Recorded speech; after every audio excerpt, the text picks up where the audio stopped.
He's an armchair expert. He's an armchair expert. He's an armchair expert. He's an armchair expert.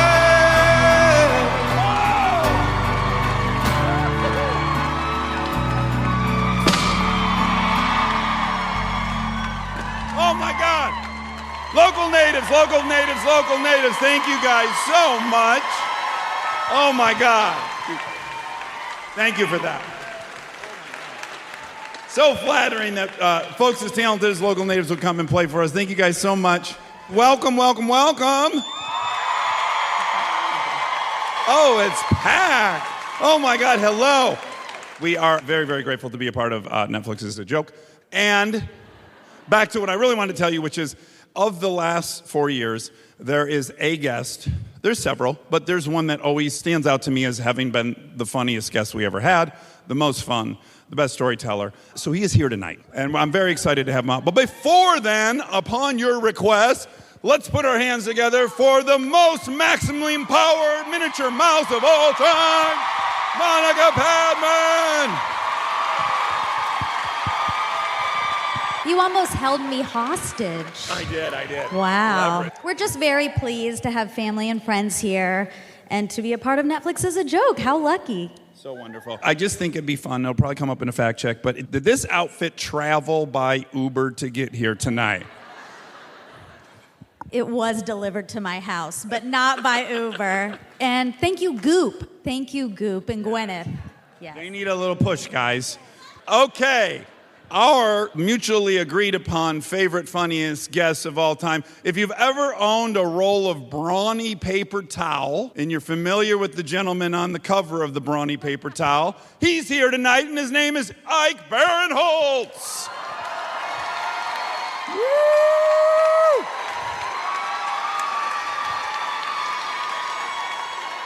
Yeah. I'm gonna jump in the keys real quick. Okay, yeah, just pop something out. And guys, we will now go to the meat of this evening, which is talking to Mr. Barinholtz. We haven't done this in a bit. We should just be honest. So I thought, and I should have run this past you, because this is a Netflix festival. Oh boy. Before we get it started, we could watch season 1 of the Kaminsky Method. Bring it down, guys. Roll it! You weren't on the Kaminsky Method, were you, by chance? I was not. My dad loves that show. Okay, great. I was like, oh, Dad, you love a show about 2 old, cool Jewish guys in L.A.? Wow. Really stretch. on brand. Really on brand. I got to say, I feel a little hoodwinked. The last time I did this pod, Yeah. you were wearing sweatpants. That's right. And you were wearing, I don't even know, like a dick rag and a tank top. And so I dressed in what I thought would be a nice outfit, and you guys smoked me. Power play. I can't explain it. Perfect 10 Charlie sent me a text that said, I hope you're going sleeveless tonight, which I wanted to. Show them off. Here was my rationale. It's a Monday night. It's a fucking terrible night to go do something fun. So the fact that everyone agreed to come out on the worst night of the week, I was like, right. I got to do something a little, I got to show a little effort myself. Also, fashion is kind of all we have to offer. That's not true. Yeah. That is not true. Yeah. You have advice and expertise. Hello. Well, we did find out backstage. Now, one thing that you run the risk of when you're around Ike is he's so funny that you blow your whole wad in the green room. So Yes. That's right. we have a backup Red Bull just in case. But speaking of what you just said, being an expert, we had no idea that Ike Barinholtz is an expert on JFK conspiracy theory. To the degree we think we're going to do a part 2 of that episode. So just hit people with your novel take on it. I just want to say it's the only conspiracy theory I believe in. I don't want to get too deep into it, but I just find it very strange that President George H.W. Bush did not know where he was the day JFK was killed, and they found out years later he was in Dallas. He was in Dallas. I'll get further into it after the show if you meet me on the corner of Western and Wilshire. Okay. You do a tour, right? Like a JFK assassination tour, and you just drive But down the I do block. it in L.A., which doesn't make sense. I'm like, this is the arc light. Hey, Wobby Wob. Let's bring Robbie out because he's so Wobby cute. wob. Rob, we need a little more. Would you agree? I can't hear anything you're saying. I can't hear a word you're saying. Right. It's like just echo soup. So could we get a little more in our, what is it called? Monitors. Our monitors, Somebody that's knew. the term. Someone's technical Monitor, out there. check. Maybe when I tripped on the cord, I fucked up the whole thing. You see me almost eat shit? But it looked cool. We talked backstage, that music was so beautiful and lovely, and I thought, crap, I'm not sincere enough to follow that up. And then I tripped on a chord on top of everything else. Well, whenever you take a beautiful band like that and you come out with a T-shirt cannon afterwards. It's working. Oh, that's working. Oh, so much better. I guessed what you were saying before.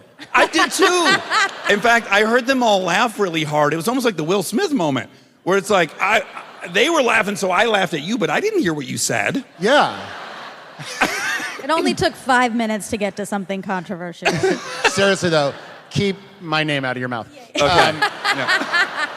Oh, this is great. This is so great. So it's like a whole new dawn. Yeah, that's going to be a good show now. It wasn't going to be before. I couldn't hear what Ike was saying. Who fucking knows what Monica was saying? Her voice isn't as loud.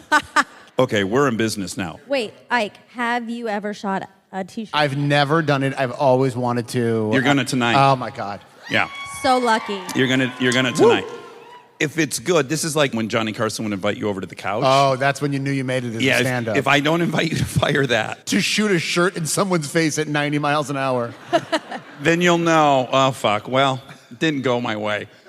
Okay, so we found out backstage that you are a savant when it comes to JFK. That was news to me. That was the one, because I know you're definitely conspiracy-ish. In what way? I think you embrace them a little bit more than me. No. No? That's why I have a show debunking them. So you don't think there's any conspiracies? Well, certainly. The conspiracy to kill Archduke Ferdinand, which was successful. Well, that was an assassination That's just attempt. regular facts. By the way, do you know what's crazy about that, right?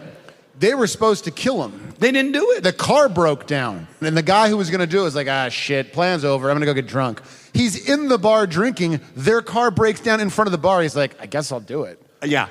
That's wild. It is. They talk about that on Hardcore History, another great podcast. Great podcast. Wish Dan they were Carlin. here. Dan Carlin. Yeah, Dan Carlin. Carlin. Dan Dan Carlin. Dan Carlin. Check it Dan out. Carlin, I think. Daniel Carlin. We both want to know more about it than each other. Yeah, Carlin. Daniel Carlin. I think it's actually Daniel Carlin. Yeah, he's really good.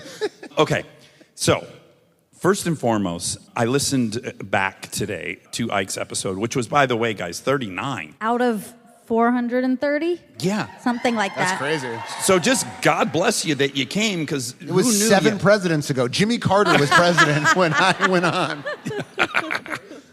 Point is, I want to make an open amends to you, which was, that was still a phase of the show where I just couldn't stop talking. It's bad still, but then it was bad. I told you a 25-minute story about Arnold Schwarzenegger. You did. I started fast forwarding through it when I was listening today. I'm like, oh my God. Oh, this guy, shut up. And I was like, oh, you even hit him with all the middle parts of the story. I met him here, and then this time, and this time. Oh my God. Was I editing at that point? Nah, I don't know. Probably not. I can't imagine, because it's repugnant. Yeah. So just from the bottom of my heart, thanks for sitting through my TED Talk Well, I on told Schwarzenegger. you, other than Howard Stern, this is the show that I've done that the most people from my life have reached out to me. It's crazy. Like, you guys have a huge reach. Thank you, guys. Yeah. With kids that went to a tiny Jewish elementary school in the north side of Chicago, you were at like 80%. That's our bread and butter. Yeah. Yeah. You said one of the guys you hadn't heard from since like 4th grade, and he got a hold of you. He reached out to me, and now he wants to move to LA. He wants advice and help. Thanks a lot. But among the many things that I enjoyed from that podcast is how many fun voices you do. And I would like to role play, I decided. This is like a fun game I want to play with you. Let's do it. So I'm going to be calling different people. You're going to answer. Okay. And you're going to be those people. Okay. So I guess I want to start probably with your uncle, Bernie Feinstein. Feinstein? Feinstein. Okay. Bring. Hello? Hello? Who is it? Mr. Feinstein? Yeah. Feinstein? It's Bernie Feinstein. What do you want? I just wanted to let you know that I'm looking at some paperwork and your warranty's about to expire. Warranty. Warranty for what? Hold on. I got to go to the bathroom. This is a man who one time, as we sat down for Thanksgiving dinner, turns to everyone and goes, "You want to know something crazy? I ate 6 things yesterday and I shit 6 times." This is at the beginning of the very beginning. Oh my God. Rest in peace. We love him. Wait, really? He passed away. Yeah, but it's fine. He was sorry. old. And if people don't remember, curiously enough, he was Dennis Farina. Farina's partner in the Chicago Police Department. In like 1978, yeah. And you went to the funeral, and this guy, can I be honest with you? Yeah. I conflated your impersonation of your uncle's buddy. With Eddie with Nicky. Yeah. Who talked like this. Yeah, because the way you say piece of shit, I want to get to. I go, "How was Dennis Farina?" He goes, "I love Dennis Farina. He was great. His brother was a real piece of work, though. He was on the, how do we say, the other side of the fence." Which I'm like, what the fuck does that mean? He's like, "It means he's a criminal." And I was like, "Oh," and he goes, "This motherfucker broke into him and Dennis's father's office one night. He broke into his own father's office. And I got to work the next day, and I saw Dennis, and he was loading bullets into a magazine. And I go, 'Dennis, what are you doing?' He goes, 'I'll tell you what I'm doing. I'm going to go kill my fucking brother.'" And he's telling me this story like it's charming. I'm like, oh, no. At a funeral, no less, right? At a wake or a Yeah. shiva. The Jews call it a shiva. It's just a wake with more food and less alcohol. I don't even know what a wake is. Start with funeral. So if you've been to a funeral, You've been to a funeral, you've been to a wake. what's that? That's A the wake party is like afterwards? Irish people go and they drink like 2 bottles of whiskey Okay, and like sure. get into some kind of shoving match. The This is the Jews, Jewish version we of had that. shiva, which is just like you eat so much egg salad, you have to go to the hospital. And if you're your uncle, which he couldn't be there, sadly, he had passed, Yeah, I passed. You can't go to your own shiva. he would have been counting how many things he ate, thinking like, well, it's going to be 8 tomorrow. Wait, but aren't there sitting rules and stuff? At a shiva? Like chair rules? Oh, I think I've been doing shivas all wrong. I walk in and sit wherever the hell I want. Dang, maybe I'm getting it confused because it's called sitting shiva. You sit shiva just means like you're gonna go and kind of sit in a room, but maybe there's like hardcore Jewish rules about it where they're like, you are sitting in the wrong space. That's right. Get out. There's no chuppah, right? That's the thing you sit No, That's a under? chuppah's a wedding. wedding. Oh. That's a wedding. Okay. I'm embarrassing myself with how much knowledge I And have. then in some Orthodox Jewish communities, you have sex through a sheet. The night of the wedding. And some BDSM communities. Or forever. And my community at Sure, home. yeah. Yeah, but they cut a little hole in the sheet and then they have a sheet separating them, and it's very Do you know hot. what those folks are trying to accomplish with that? The ultimate orgasm. I actually might Well, dig it because you mystery. could let yourself go crazy. Like, I'm mindful of what my face looks like during coitus. Yeah. You know, I'll let out what will I do? Oh, What's the boy. worst thing I'll do? I don't think I Yeah. can look. But if there was a sheet, I might go crazy. Like, Oh, boy. Yeah. wouldn't that be fun? I would just be like, with the shit, be like, "This is Tom Hardy. You like Tom Hardy's dick? Do you like it? You like Tom Take Hardy's it. dick? Take it, mate." Oh, my God. Would you mind, because it's one of the people I want to hear you do, would you mind fucking your wife through a sheet as Al Pacino? Wow. That is a big That's like an ask. improv game you would never hear. Can we get a location? Yeah, your wife and you with the Your sheet. wife's bedroom. A relationship? Al Pacino. All right. Gonna need some scissors. Not bad. That's really good. Really not bad. It's older Pacino, because there's young Pacino whose voice is kind of high. So what I'm gonna do? I'm gonna cut a little hole and I'm gonna try to get hard, and then you're gonna lay there and it's gonna be great. And then right after Scent of a Woman, he's like, "Here's how this is gonna work. You're gonna get a fucking sheet. There's gonna be a sheet between us, and one of my balls is gonna get halfway caught through the sheet too, and it's gonna be embarrassing for everyone. But we must go through with it." Oh, wow. Wait, maybe all the impressions should be of that scenario. Oh, great. I'm Sorry. gonna come home. My wife's like, "How was the show?" "Oh, great, honey. Really I good. did 7 different impressions of you taking it." You know, part of it sounds like the most obvious thing is it sounds misogynistic. But I can't imagine that the woman's the biggest beneficiary of the sheet. Yeah. Right? Yeah. Your average dude that was getting the sheet out to fuck, you probably didn't want to look at him. Yeah. And you hated him because this marriage you're in where you get fucked through a sheet. I bet Well, it might have been a no. blessing. You want intimacy. You do want a little intimacy during A little sex. bit. A little bit during Although sex. imagine how romantic it'd be if your lover reached up and caressed your face, but there was a sheet between No. it. I just feel like it would like get stuck in my mouth and like. Oh, you would go down on her with the sheet Yeah. first. Okay, all well, right. obviously, yeah. Come on. Is that accounted for? Let me check my pocket Torah. Let me see if it's in there. But isn't that the like appeal to blindfolding? Exactly. That's kind Like of my the point. mystery of it. Yeah, if you embraced it, maybe it could work. Anyways, TBD, we're going to try it, hon. You guys let us know how it Let goes. us know. When you Send all us go home tonight. emails, bdsm@armchairexpert.com. Any lover here, go home and fuck through a sheet and just see. Maybe they're onto something. I did make a joke one time. It was when there was, unfortunately, a very large outbreak of measles in the Hasidic community. Do you remember this? Oh, yes. I started it.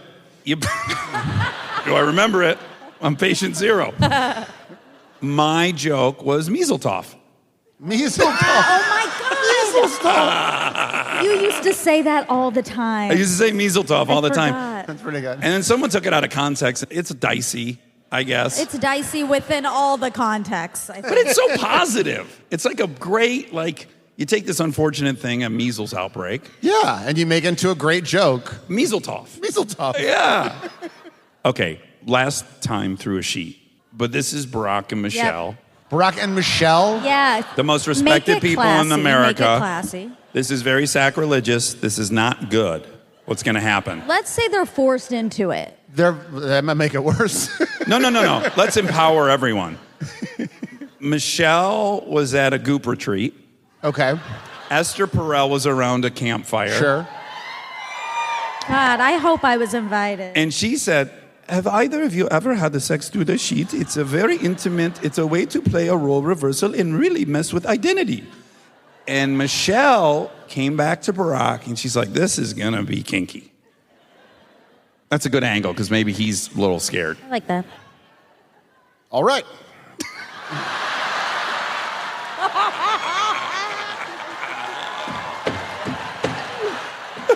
Oh my God. Hold on, I want to do something. It was so good. You're gonna do it one more time. You Yeah, don't yeah. even need anything else, although I do want more. Okay, and do it. All right. Thank you. There we go. It was too good not to have one of those. Now, let me be clear.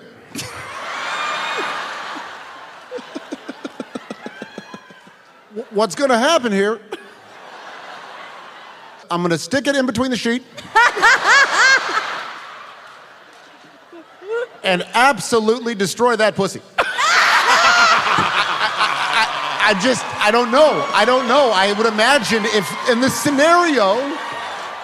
No, Barack is a good lay. Oh, for sure. He's so sexy. Oh my God. Oh my God. We were fully Okay. transported. That I was have to have insane. more. I have to have more. Uh-oh. He hears a noise. Sasha and Malia were supposed to be out. Oh no. Oh, no. Dax. No, hold on. They're not in the room. They're not there. But they were supposed to be out late. They were going to a concert. They thought they had the house to themselves. They're sing Dua Lipa. Dua Lipa. Dua Lipa, but she had a measles scare and canceled the show. All right, so you're mid tearing it up. Just All right. And they're coming home?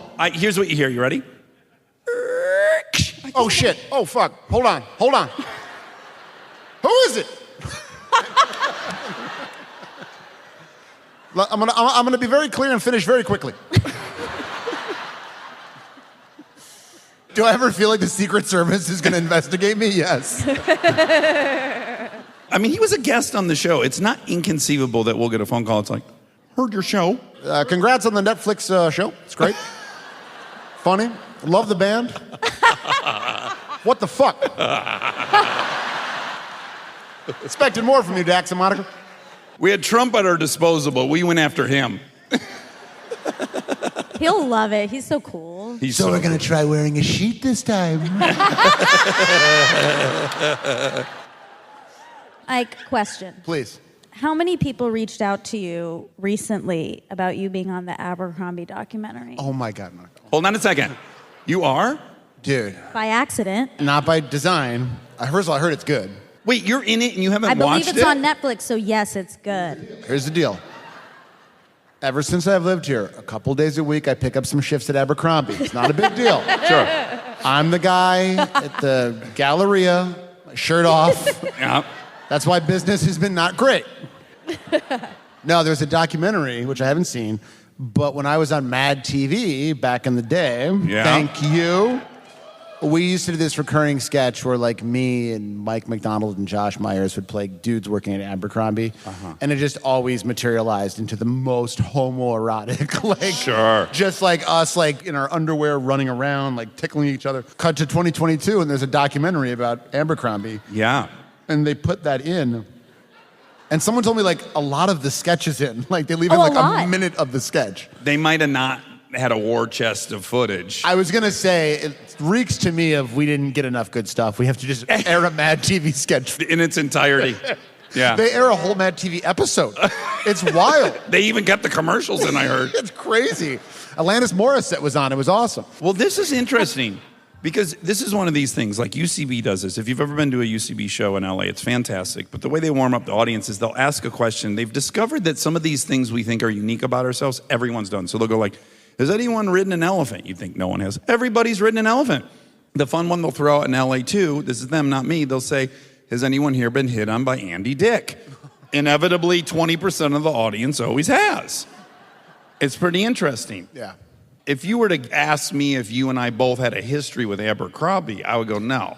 But I too shot a scene in a movie in front of Abercrombie. Can I guess the movie? Abercrombie. Can I guess the movie? Yeah. You'll never know it. Employee of the month.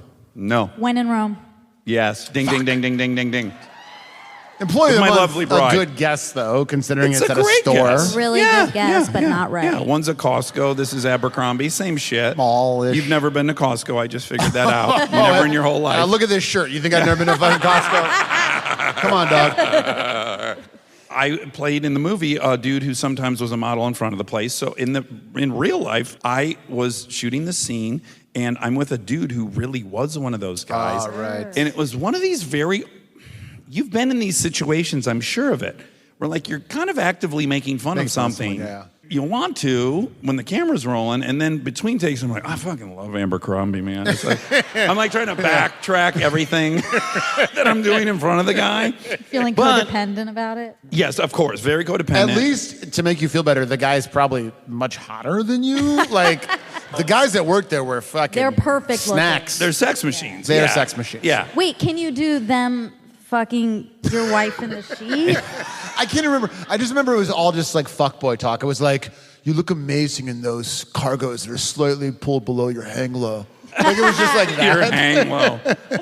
Well, so there was paparazzi's photos taken, and if you Google this, you'll see me. And I'm shirtless with a belt on that was like looped down, so it was very phallic. And I'm in a beanie and I'm posing, and that just was in magazines. Like, no one knows what When in Rome is. They don't know I'm acting. People would have to assume, like, oh my God, this guy is also hangs in front of Abercrombie. He doesn't even work there. No, or maybe he does, which is even worse for him. When you were shirtless, were you like one of those guys who's like, I can't eat for like 3 days? Oh, I didn't eat for 3 months. Yeah. No, that's the craziest I ever got. And then Chris and I were both blessed with food poisoning right before the shoot started. That is a true so blessing. lucky. Blessed. I couldn't get there. And then, boy, were we just ripping and roaring, the ripping and the tearing. And I came in real cut up. And that became another issue with the dude. Wait, he was jelly? He was like, oh my God, man. He's like he was commenting on that I was lower. This is so stupid. Body fat? Lower percentage, yeah, BPM or whatever the fuck. Man, I can't believe you told this TMI. story. You're like, this is so fucking embarrassing. So I'm doing a scene with this like fucking hot guy, and he's like, yo, dog, you have a lower body fat I didn't analysis. say that to be cool. I did it to say that I was feeling horrendous about the whole situation. I was dancing around, making everyone look like an idiot, and then in between takes, he was bummed at my body, and I was like, "No, man, I fucking love Abercrombie. Is it Abercrombie? Nope, it's not. It's Abercrombie. Abercrombie. Can't even say it." So I was trying to tell him how much I loved it, but I couldn't pronounce it. That's bad. That's bad. That was the point of that story: is that I was an idiot, not that I was ripped, which I was, dieseled as fuck. Okay. You're working on so many things, and I'm truly so fucking happy for you. Because again, when we had you on some 12 years ago, I just kind of fell in love with you, and I think you're just so funny, unbelievably funny. In fact, this will be a fun behind-the-curtain story. You could be filthy rich right now. What? Could be. You definitely are, right? He's rich. Oh, I am so rich. You should see the lift I came here in. Yeah. We're talking XL. I mean, not black XL, but just regular XL. If you saw a stretch yellow Hummer with a hot tub in back, that was our guy Ike pulling up. You've been working every day since we saw you. But do you remember, Monica, he was the first person, after he was on, I went to your house and begged you to do a show on our platform. That was amazing. You came to my house and held my baby. I held and your you were baby. Like, you have to do a fucking podcast, dog. Come on. Yes. It was amazing. Do you regret it? Yes. Yeah. Fucking A. That's right. Everyone has a podcast now. It could be, though, like using Been There, Done That now, right? Like, if you throw out BDDT now, it's so embarrassing that you think around. I'm on the cusp of it coming cool That again. is true. So maybe you waited just long enough. That was a long game right there. Yeah. It's been there, done that, like not cool to say. But it hasn't been for like 25 years. Oh my God. That's like in the same neighborhood as Talk to the Hand. Oh Yeah. yeah. It's a little in the same I zone. like that. Let's bring that back. TMI. Oh, so those are two very triggering ones for me. Been there, done that. First of all, it's like, oh, so sorry I bored you. Yeah. It's like, oh, we went to Disneyland. Yeah, BDDT. Oh, okay. Then I won't tell you this story because you've already been there and done that. Oh, really? A guy who works at Abercrombie told you that you had lower body fat? Wow, because that's fucking... Yeah, BDDT. BDDT. Every time I walk by Abercrombie, they get upset. Similarly, TMI. Too much information. Yeah. Fuck you. Yeah. I'll talk about whatever I want. Also, just like there's just a whole tranche of phrases that if you say it, you're gonna get a little shit from me. Okay. TMI. What's another What one? else? Yeah. Talk to the hand. What else? What else is one? It came from like one of the greatest places ever when Polar and Seth Meyers would do really. Oh, But now sometimes sure. like my fucking kids will say really to me and I'm like, no. Really, yeah, real. I'm being real with you right now. Go to fucking bed. Right. I can't think of any other ones. Okay. If one pops up, just... If one pops up, I'll stop whatever we're doing and I'll Please. just Yes. say the word with no context. I get more hung up on words. So one of the words I really took issue with was artisan. Like, all of a sudden I was like, I walked by Subway and they had a fucking artisan sub. And I was like...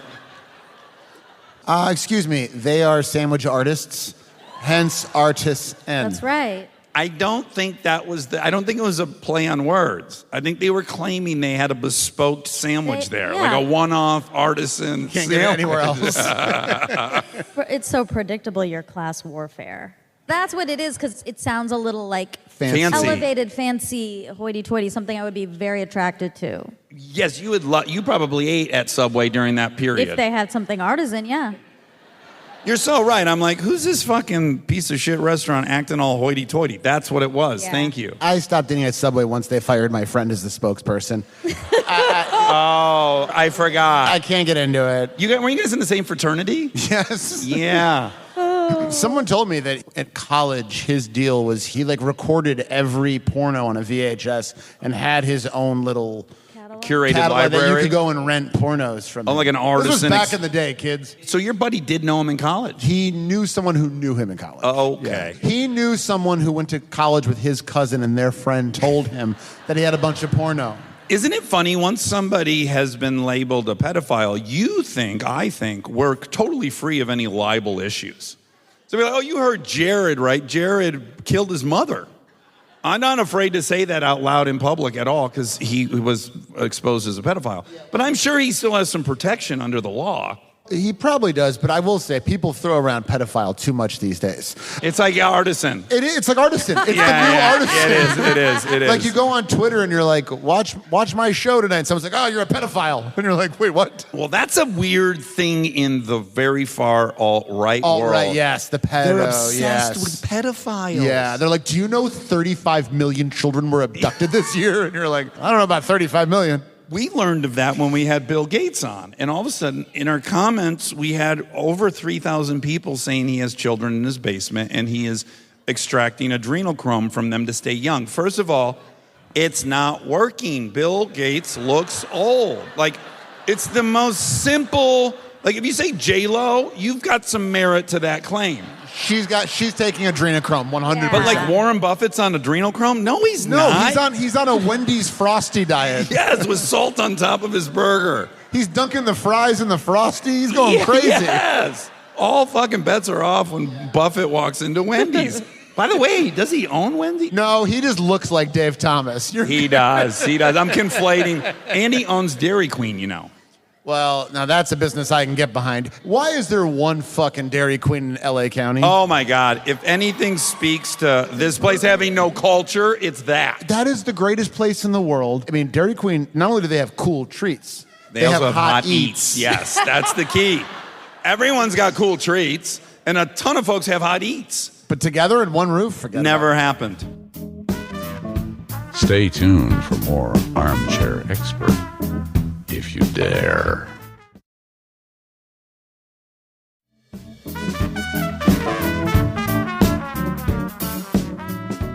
What was the staff like in where you grew up at the Dairy Queens? The staff like? Yeah, like what was their ethnicity? The Dairy Queen was in Ohio, which was all like hardcore, kind of like white. But where I grew up in Chicago, there's a Dairy Queen over on Southport, which was kind of right in the center of Chicago. So we're talking diverse people. Do you not like diversity? Fucking bullshit. I was hoping you were going to say it was the way it was in my hometown, which it was literally, and remains when I go home. I still go to my Milford Dairy Queen. It is run by 13-year-old children. Yes. My 8th grade girlfriend, Randy Hamina, God bless her, what a beauty. Speaking of pedophile. That's an interesting thought experiment. Sure is. Because I am still attracted to her, but of course I haven't seen her since I was your 13. frame of reference is from when you were a boy. Yeah, that's right. That's fine. That's totally good. You now are not attracted. Your younger self.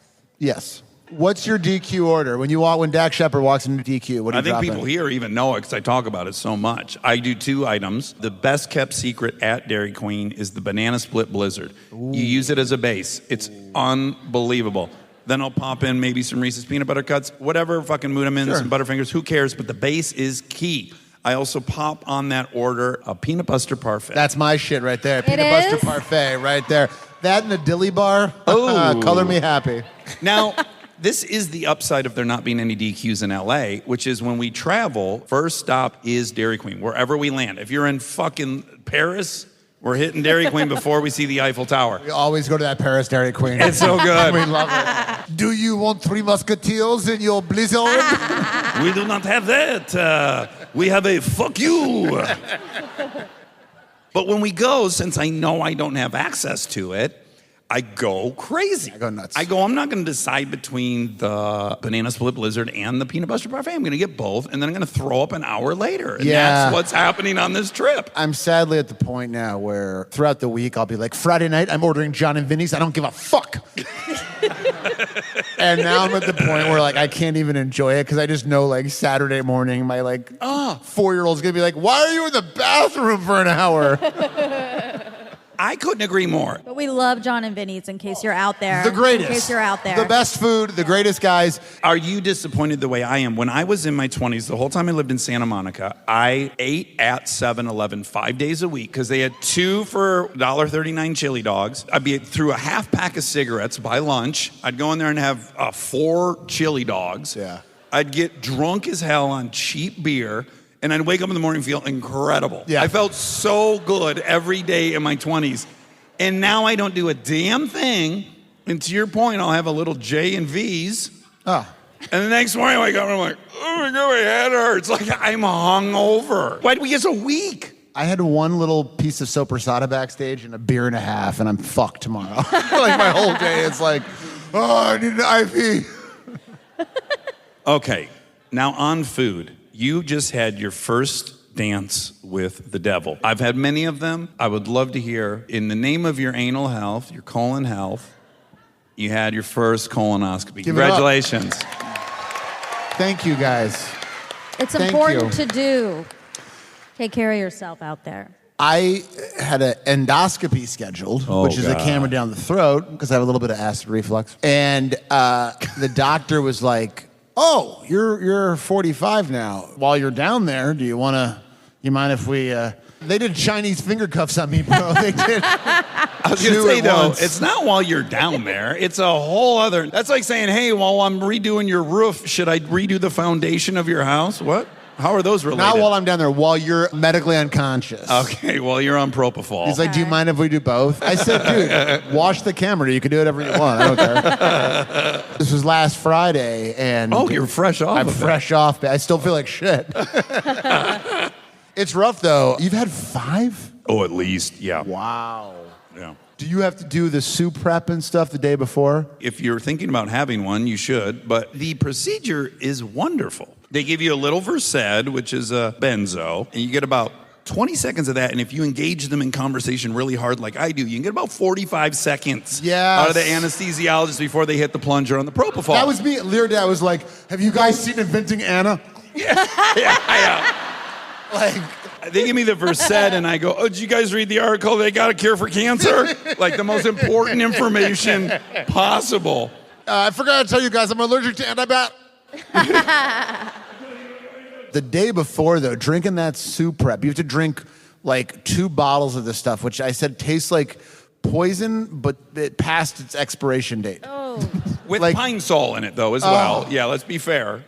So bad. And then for like 5 hours, every 3 minutes, you turn into Jeff Daniels from Dumb and Dumber. Like, you literally, like, my eyes were crossed. I was like, oh! And first of all, you cannot be more than 3 inches from a toilet at any time. Oh, I was on Zoom all day, baby. I was like, yeah, guys, I want to, excuse me. And then the worst part is you can't eat that day. Oh. So I was so hungry that night, and I ordered not John and Vinny's, but Son of a Gun for dinner. I ate a ton of it. My dad was like, oh no. He's like, you're supposed to have like a whole wheat bagel or something. And I was like, not spicy linguine and ribs. Ribs. So Saturday, I'm at like one of my kids' friends' birthday parties, and I'm just like covered in sweat. They're like, are you okay? I'm like, oh yeah, it's fine. I just had a bunch of equipment on my ass all day yesterday. I'm great. Oh my God. I do the same thing. I don't ease back into it. My thing is, the longer I'm hungry, the more and more I want McDonald's. It's the same meal after every colonoscopy. What's the McDonald's order? It's 2 Big Macs, extra sauce, extra cheese, supersized fries, and an enormous Diet Coke. And then I'm like, now we're back in business. It's a reset. You want to get mad at me? Yeah. I take a Big Mac, pull off that middle piece of bread, dog. You ditch it. Not because it's like carbs or anything. I'm just like, the extra bread, you try it sometime. It's interesting. Okay, but just to counter it, I often would be, when I was a drug addict, partying with somebody who's banging lines and killing darts, and they tell me they're vegetarian. And I'm like, no, you know what? You're not. You're a big dumpster of chemicals. Own it. I don't get eating 2/3 of the bread on a Big Mac. Just, you're in, man. You're in for a penny, you're in for a pound. I did it once, and again, it's not because I'm like, oh, I feel too bloated. It just like the meat on the meat with the sauce, it hits nice. Okay, it hits harder. It hits nice. TMI. I think that bread is there for a Yeah, paste. talk to the hand, dog. That's where you're going to get your layer of paste. Yeah, the bread is there for a paste maker. True, but I did just try it one time. I'll try it. This will be a tit for tat. Will you try extra sauce, extra cheese? Because it is a game changer. But can you get extras at McDonald's? Yes. And in fact, not only will you get it, they'll actually have to make it. Now, do they make it, or are they like, motherfucker, this Dax Shepard piece of shit? No, there's an artisan back there that's like, finally a challenge. Because every time he makes the typical Big Mac, he's like, BDDT, BDDT, BDDT, Oh, wow. BDDT, BDDT, been there, He's done like, that, been there, thank you, done that, Dax, been for there, letting me shine. Extra what? Sauce? Cheese? They have to run to the back of the restaurant to get extra anything. It's happening. Yes. They are a sponsor, to be fair. Yes. We love them. I get a lot of heat for that sponsor. People like to berate me. McDonald's? Yes, on messaging, they're like, it's so disappointed in my morals that I talk about it. And I always respond like, I eat there. What do you want me to do? Act like I don't. Also, it's fucking McDonald's. I know. Yeah. It's like these people that are like, we're gonna take Disney down. I'm like, good fucking luck. All these conservatives are like, we will not be letting my kid watch Disney. And I'm like, that poor kid. Yes. He's gonna come to school and all of his friends are gonna be like, oh my God, have you seen Encanto 3? And he's gonna be like, no, my parents made me watch a Ben Shapiro video. He's gonna get bullied. But I have to assume if we're talking about it in such a fun, carefree manner, there were no polyps. No Congratulations, polyps. Yeah, no thank polyps. you guys. That's what we're going for. We like that. Really good job. Yeah, everything looked healthy upstairs, downstairs. Here's a fun thought. My next time, I might make them put a white sheet over my butt cheeks, cut a hole, and then put the camera in there. Nice. Yeah. I'll tell them I'm something. I just need you to tell me the particulars. I'll tell you the specific branch of Judaism that adheres to that. that will justify that. And they'll be like, he's from Upper Peninsula, Michigan. He's not an Orthodox Jew. The guy who performed my recent one, which was, a year ago or something, he was Jewish, not relevant, but what is relevant is it was during COVID, so I did my pre-consultation with him over Zoom. So I'm on the bed, and I'm on a first date, basically, with a dude who's going to be all in my ass. Yep. And he's being nice. He's being a very good doctor. But then Kristen sits next to me on the bed. Your wife, movie star. Yeah, exactly. She's in the room with you. Yeah. No, not during the On the procedure. Zoom. Oh, on the Zoom. Right, okay, sorry. This is gotcha. the It's Zoom, telemedicine. okay. Yeah. For some reason, I thought like you're bent over and he's in there and Kristen's like, oh. She would. She'd be invited. Yeah. She shaved my asshole for a movie once where I had nudity.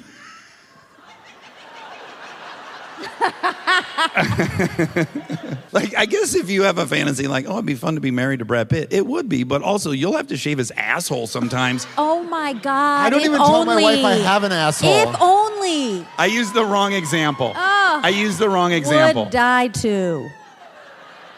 We'd all love to shave his asshole. I would in a fucking LA minute. That's Yeah. right. Which is 3 minutes. I'd take each hair out individually so I could save it. Absolutely. Oh, have a little nest. Oh, he's so beautiful. Oh my He God. How is he getting hotter? It's crazy. It's annoying. Have you seen the trailer for fucking Bullet Train? No. He's wearing one of these dumb soup hats, like a Run DMC hat. You and I would look like fucking bozos in it. Yeah. And he's strolling through Tokyo with this thing, and I'm like, God, those are the coolest hats. I got to get one, and I'm gonna.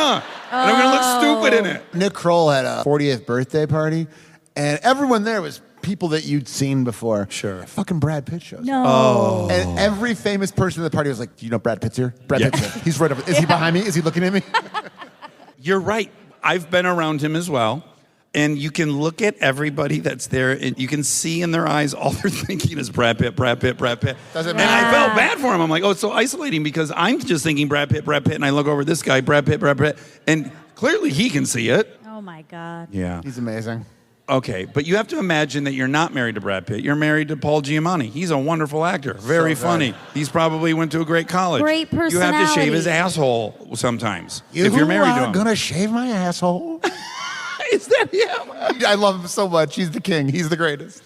He's fantastic. You love Stern. He was He was Pig Vomit. Pig Vomit, That's yeah. the first time I saw him. Also, his father was the old baseball commissioner, A. Bartlett Giamatti. You're an encyclopedia. Yeah. You really are. Of shit. Yeah, it's great. You know every movie, every actor, every manager of a baseball club. But like literally, I could not remember my PIN number 2 weeks ago. I stood at the ATM. I was like, I know there's a 4. I know there's a 4. With your knowledge, you don't need to be bothered by that That's stuff. right. That's pedestrian stuff. Remember, That's true. you're so rich. Guys, Remember? I am swimming in it. Yeah. But we don't have a pool.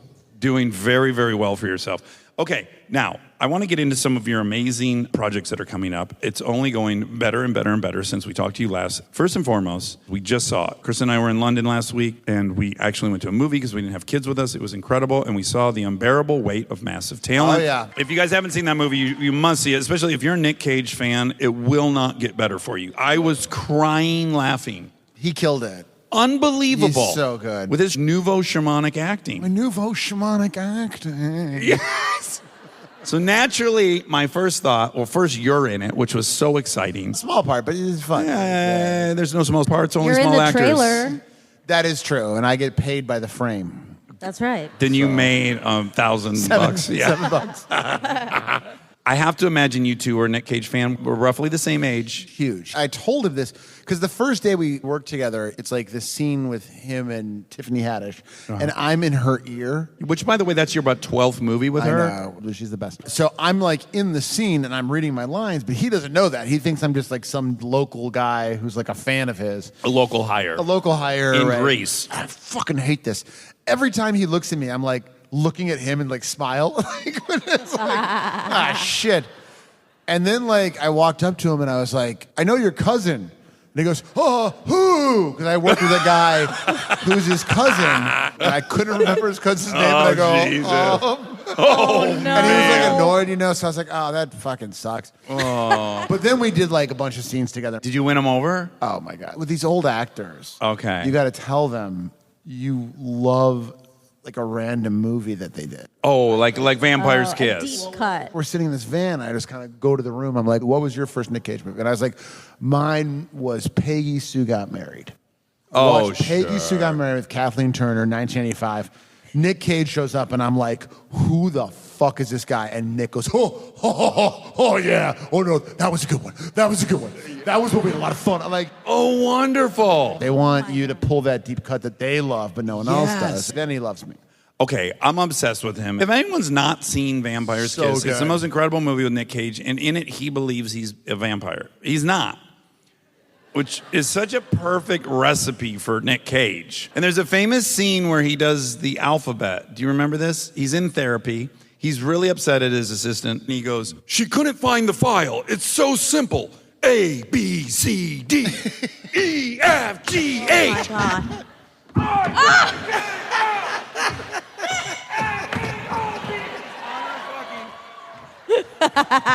Like, he's a human set piece. You would think, it's just on the page, it's the alphabet, and you're the director, and you're like, holy fuck. I didn't know he was going to get on the table. Yeah, it's like if he saw you setting up the camera, he's like, there's not enough room. I'm going to be everywhere during the alphabet. He's beautiful, though. He walks up to you, and he's tall. He's tall like you. He walks up, he's got those blue eyes, and he gets right in your face, and you're like, you are fucking gorgeous, man. Yeah, he's so gorgeous. He's gorgeous. He's gorgeous. And he's not. That's what's so incredible about him. He's weird. Right. He's weird, but then you look right in the eyes, you're like, oh, there's a whole thing going on. You can see the other side of the galaxy in those things. All actors before them were like 10s. Yeah. And then he Yes. shows up and is like, I'm just going to talk kind of funny. Yeah. Guys like us are like, yes, I don't ever have to have a real job. Yes. Yeah, that's inspiring. Representation in film. Yes. Big time. Representation for weirdos with big shoulders. Yeah. Yes. Finally, our time has arrived. I was like, he is getting by on being tall. I can do this. Okay, so was your shit here in LA? It was all here. It was they all shot here. it in like Mykonos and like Bucharest or something. Ooh, Bucharest. I got to do the Glendale portion. Oh, Nice. Beautiful. Real nice. Beautiful. Gorgeous. what a bummer. You're like, your no. agent calls. Hey, Ike, what's going on? Hey, man, what's up? Oh, baby, you're going to love this one, baby. Oh, what is it? What is it? I just got this call, boy. Let me ask you a question. Do you like Nicolas Cage? Oh, my God. Yeah, I'm a 45-year-old white dude. I fucking love Nicolas Cage. Thank you. You're going to be starring next to Nicolas Cage in an upcoming film called The Unbearable something something. I didn't read the script, Sure. but I know Unbearable's in it and Talent's in it. And guess what? It shoots in fucking Mykonos. Oh, my God. I wanted to go Your there work for is in Glendale. Okay. Okay. Is it before the Galleria or after? Unfortunately, I do think it is north of the gallery. It's north? Yeah, so Encino, I guess. I can't do it. I can't fucking do it. 2 minutes later, I decided I'll do it. But here's the deal. I'm not doing it unless they send a car and driver. Okay, I'll self-drive. Fine, I'll do it. No, I don't need a trailer. Who needs a fucking trailer? I'm going to be hanging with Nick all the time in his trailer. Oh, yeah, I'll be in Nick's trailer, I imagine. Okay, so anyways, that movie, I was so delighted and incredibly jealous that you got to meet him. I've begged him to come on the show like nobody else. I've written many letters to Nicolas Cage, and I don't know if they've been read, and if they have, I clearly didn't do a deep enough cut. Had I known, I would have told him. I should have called you. Always call. I didn't know is what it was. I'll get you everyone. Nick Cage, Bill Gates, Obama, whatever you need. Giamatti's uncle, who was the baseball... Hey, Bartlett Giamatti. Wait, what was he, the president? He or- was the commissioner of baseball in like 1988 to like 1996-ish, I would say. Wow. That's pretty specific time frame. Do you make a lot of paper as the commissioner of MLB? How's he doing financially is what I'm He asking. passed away. He passed away while he was the commissioner. Oh, died doing what he He loved. died doing he loved commissioning baseball. Yeah. How does one commission baseball? Doesn't each team play like 130 games and there's 600 teams? You can't have a possible clue what's going on in that league if you're the commissioner. That's like being the commissioner of sand on a beach. Yeah, there's too much. Did anyone kill anyone last night? No? Still play today. I bet if you did the math, there's probably like 22,000 baseball games in the country in a season. You have to commission them all. What does that mean? The commissioner really is the person who decides the punishment. So the big thing commissioners had to deal with in our lifetime was steroids. So they were the ones that were like Pete Rose and you're out and Barry Bonds, you're in. That was, I'd say, their Claim to fame.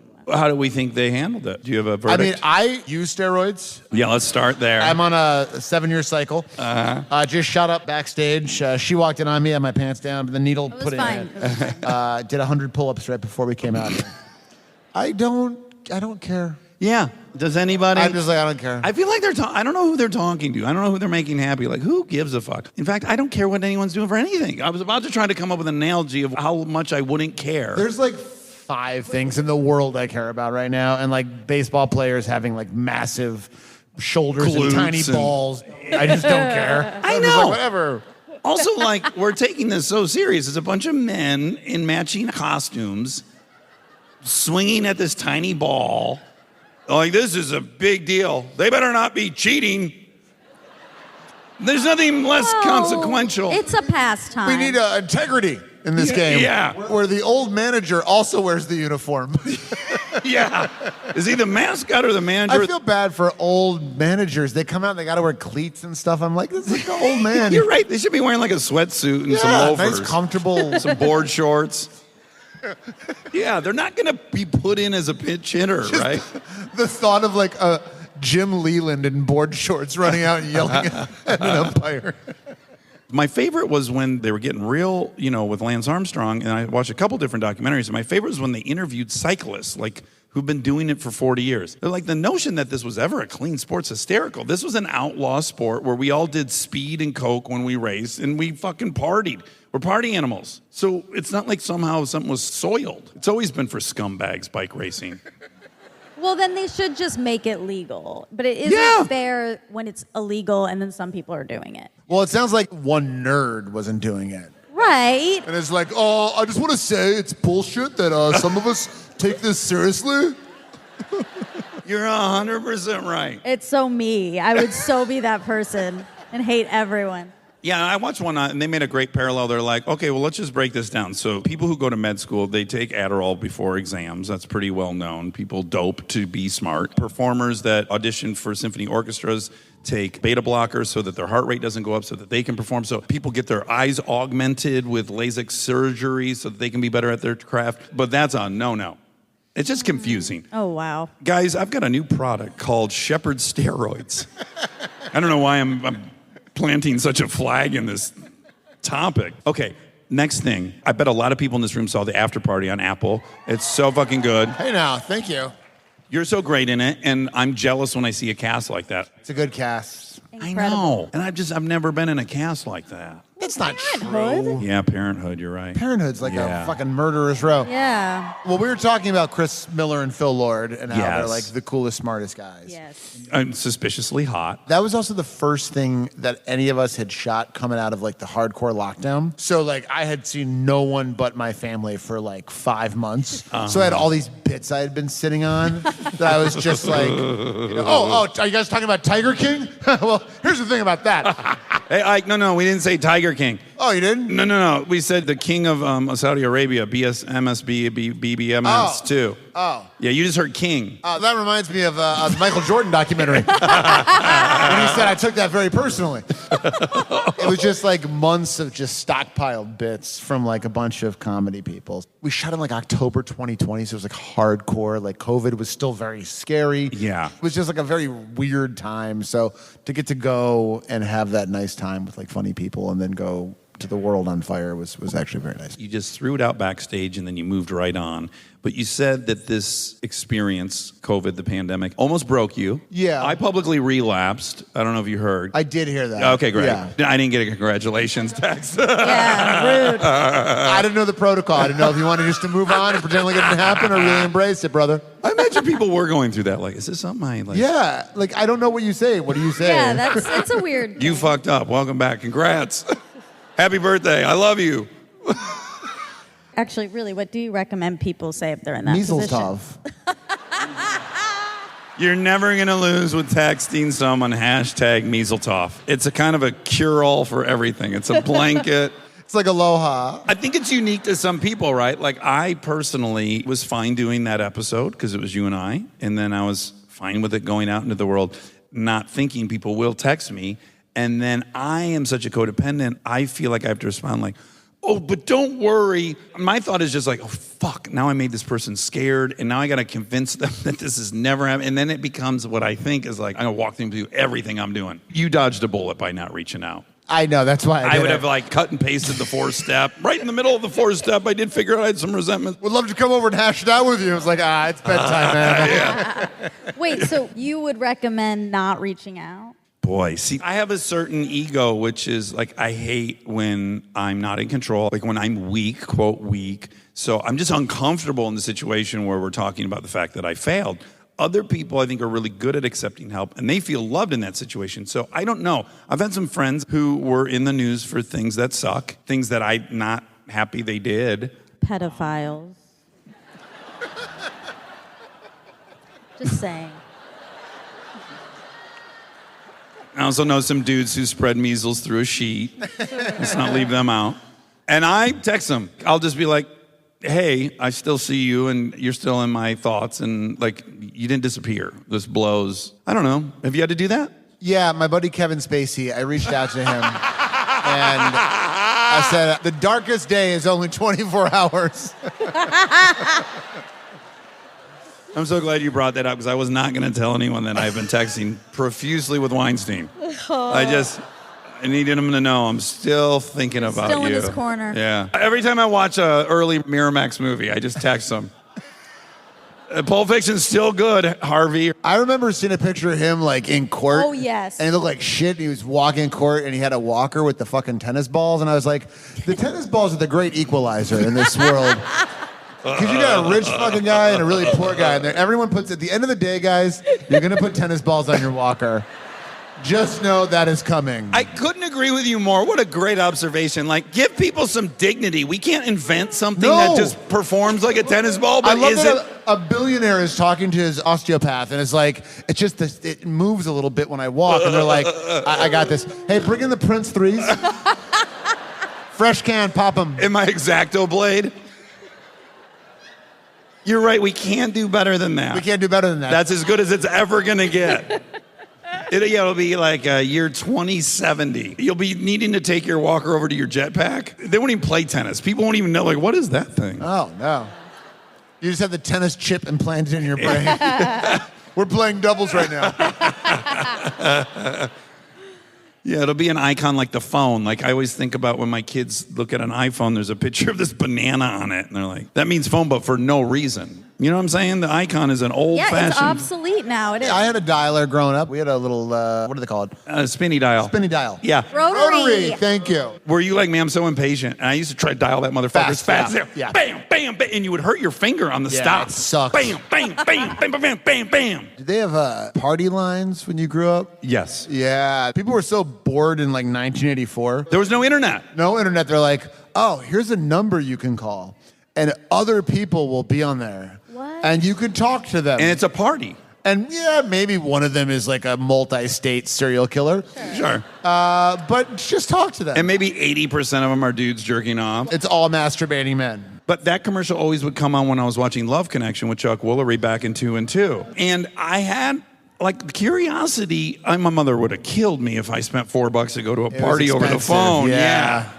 Whoa, that's weird. Yes, the other weird thing, did you have this, is we would do emergency breakthroughs before call waiting existed. Yes, I emergency breakthrough my dad one time. Not your friends? No, I emergency breakthrough my dad. I can't even remember why. So back in the day, you'd call your friend, it was busy. And you're like, unacceptable. You call the operator, I'd like to make an emergency breakthrough. You're like 12-year-old voice, I'd like to make an emergency breakthrough.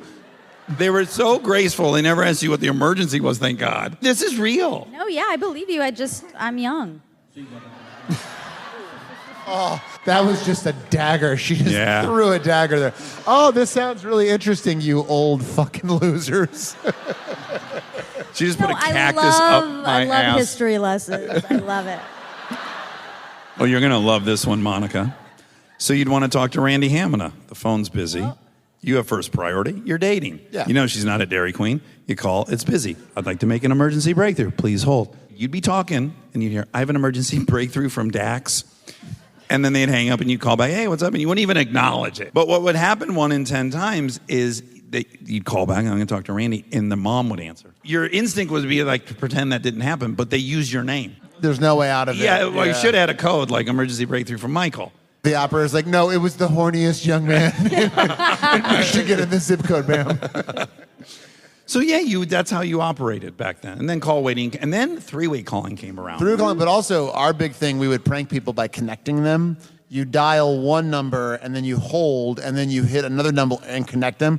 So, like, you would connect your friend with, like, some senior he had a crush on. Oh. This And it did would be happen like, to me. hello? It'd be like, hello? And be like, who is this? This is Karen. Oh, Karen, what? Oh, and like, oh, it's a prank call, I'm sorry. Like, it was so embarrassing. Stay tuned for more Armchair Expert, if you dare.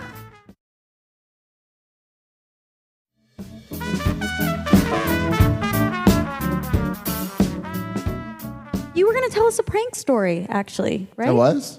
Which prank story? Didn't he tell us he had a prank? Oh, you pulled Backstage. a prank on Nick Cage. Was that it? Oh, McConaughey. McConaughey! Yes, we were talking about McConaughey, and then I do McConaughey, and then you said you had a McConaughey You story. do a very good McConaughey, by the way. Do you McConaughey? Okay, I always start it the same way, because I met him in real life. Mr. Dax, Mr. Dax. Yeah. What happened with that movie Chips? I heard Warner Brothers dumped it. Heard that was a good movie. Not enough to say he saw it and it was good. No, yeah, I heard it was a good movie. Come on, man. And I got to talking to him, and I'm obsessed with him, right? And my obsession is always through the addict mind, and I just can't believe that guy's always partying until 7 in the morning and then hard workouts, right? So I said to him, hey, I notice you're often like up real late, and then you're out jogging around, and you do great at it. You must have some constitution. And he said, yeah, I do have a constitution. You know, my father smoked 3 packs a day. His whole life, went to the heart doctor, came home from the examination. They told me I got the heart of a 13-year-old high hurdler. We were just talking backstage of green lights. I was going to write a book about yellow lights. Speed up. Too slow. Too slow. Too slow. And a red light, you don't move at all. Red light, you just kind of sit there all idle. Sometimes I see a red light and I make it a green light. I'm my own hero. I close my eyes, I see green, I floor it. He's so nice. I met him. He's awesome. He's Let me the say fucking that. coolest guy. And I did Eastbound and Down with him, you know? And I go and I meet him, and Danny's like, hey, this is Ike, this is Matthew. He's like, how you doing, man? How you doing? And I go, good. We actually met before. I was an extra in Rain of Fire, which I wasn't. And I just was like, I thought it would be like funny. It sounds serious though. It sounds serious. And Yeah. he's so nice. He goes, yes, you were, man. I remember you. How you doing, man? You look good, man. You look good. And that second, he broke my heart. Yeah. Oh, I Did felt you so feel like a fucking dick? stupid. Yeah. I should have just walked away and quit. And I was like, I wasn't in Rain of Fire. Oh, no. He's like, I knew. I never saw you in Dublin. Oh my God. And I was like, fucking kill me. Oh. But anyways, we moved on, and he was very sweet to me. We were at a camping trip, and McConaughey was there. And Chris and I, we had our children. So we were in a tent like fucking nerds at 9 p.m. But the party went on without us. And he made this speech at some point, and it went on for a long, long time. And it started with boys and girls, and everyone was in. Anyways, I'm going to fast forward to the embarrassing stuff. But the point is I remember rolling over at like 4:30 in the morning, and I could hear outside my tent, that's the thing. You got to go over there to get a sandwich. You might come out with a haircut. And so I clock, fucking McConaughey's still at it.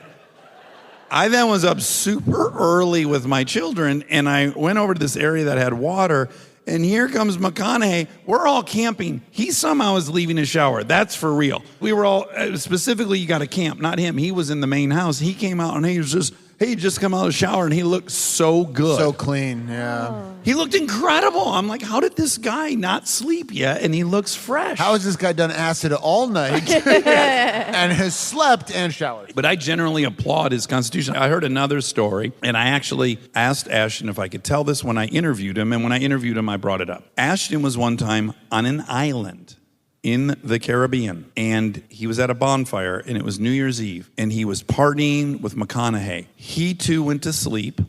He heard McConaughey going hard all night. You ever pull your car into a gas station, see the Lord? Oh, yeah. You ever shake hands with the Lord? He goes back to sleep. He wakes up early in the morning. Kutcher's excited to check in with the football game on New Year's Day. He turns on the TV to the University of Texas football game, and McConaughey's on the sidelines. And he's like, forget that he somehow has the energy to be there. How did he get to Texas? He can teleport. He somehow had a flight at like 4 a.m. out of an island in the Bahamas and was on the sidelines with the coach with a headset on. Fucking go get them. Tear them up, Longhorns. That's what adrenochrome will get you. That's impressive. It is. I'm just impressed by people's New Year's where they're like, I was on an island. I'm like, my New Year's is like, I call my wife, I'm at Genghis Khan, they don't have the order. So lame. When you give your name for takeout, do they fuck it up? Because it's so easy, Ike. Oh, no, I always say Dax Shepard. Okay. Well, then I know how that goes. I got pubes in every meal. I had a dentist growing up, the sweetest man. One of the first times I saw him, he goes, because my real name's Isaac, and he goes, Isaac, do people call you Zach? And I go, yep. And for 8 years, he called me Zach, and then by the end, it was Zachary. He'd be like, Zachary, how are you? I'm like, good. Okay. You have two great things coming out, and we're all going to watch them. One of them you are a showrunner of. Is that fair to say? Co-showrunner. Co-showrunner. I have my partners. That's a very hard job. As everyone knows, it's the one I tip my hat the most to. If people will remember Mel Brooks' History of the World, he's doing a fucking series, History of the World Part 2. Part 2. Ooh. And Mel Brooks is in it. Is he in it? Yeah. Oh. Yes, he will be for sure in it. Oh, okay. We've been writing for a long time, and he's been active part of the writing process. Now, as we're getting to production, he is 96. 96. Wow. I don't want him to be at set tomorrow and catch the Wiltern variant, as it will be known. Sure. He's very around and pitching jokes, and I love that. Thank you for telling a dirty joke. Thank you. Oh, that's what he says. And the subtext of that is like, I hate that we can't make these jokes anymore. Yeah? At first I thought that, but then I just kind of thought that he just likes to hear those kind of things. Me too. I and like pervy jokes me a lot. too. Yeah. Anything We're perverted. perverts. Big time perverts. Put your hands together if you're a pervert. on, if you're a Come on, pervert. if you're a pervert. If you're in this audience, you probably are. And you're doing that with Nick Kroll. Doing that with Nick Kroll, my partner, real heads know, Dave Stassen, episode 39. We only mentioned his name fucking 100 times. Best joke I ever heard. I repeat it all the time. I think you've heard me repeat it on the podcast. Just tell people what you tell folks when you're in a meeting. I want the old version, and now I want the new version. So Dave Stassen is my writing partner, my best friend for many years. And we have said multiple times throughout tonight, I am Jewish, and he is very not and does not look it at all. And we were in a meeting years ago, and it was a meeting with lots of different people, some of whom were Jewish. And someone made a reference to the Holocaust. And I said, can we not mention the Holocaust? Dave's grandfather died in the Holocaust. He fell off a guard tower.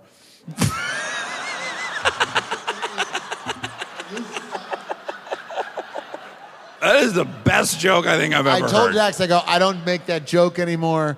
I'm done with that joke. I now say, can we not make fun of Nazis because Dave's grandfather was killed by the French resistance? It's very close, but it's also... Adjacent. The point is that he is a Nazi. You do tell that a lot, but you're not Jewish. So when you do it, I get very scared. Have you ever seen it backfire and I just didn't notice it? Monica, that's a question to you. Oh, every time. Oh, okay. All right. It scares me every time. There's another great joke that my friend Larry Trilling told me. He told me his favorite part of Passover is that there's a period, at least in his family, where he's with the rabbi and they tell all these amazing jokes. I don't know if this is at all, does this ring true to you at all? Yes, rabbis love telling jokes. Yes, so the one that he told me, which is so funny, I'll repeat it now. Again, I'm not Jewish and I'm sorry. A Jewish man goes to the doctor and he says, I'm having a very hard time making my wife orgasm. And he goes, oh, okay. I'm going to do a Jewish accent here. Well, do I give your permission? No, please. Okay. It's a Netflix festival. Yeah, Come on, man. Okay, what you want to do is go find a Gentile. Find a Gentile and have him swing a towel around. I'm doing an Italian accent. I'm going to ditch that part of the accent. It didn't work. Find a Gentile and have him spin a towel over his head while you have sex, and she will have an orgasm. And he goes, okay. So he goes and finds a big Gentile. He asks the man, can you spin a towel over your head? He has sex with his wife. Still no orgasm. He goes back to his doctor. He says, I did everything you said to do, and she did not have an orgasm. And he goes, oh, let me think. This time, have the Gentile have sex with your wife, and you wave the towel over your head.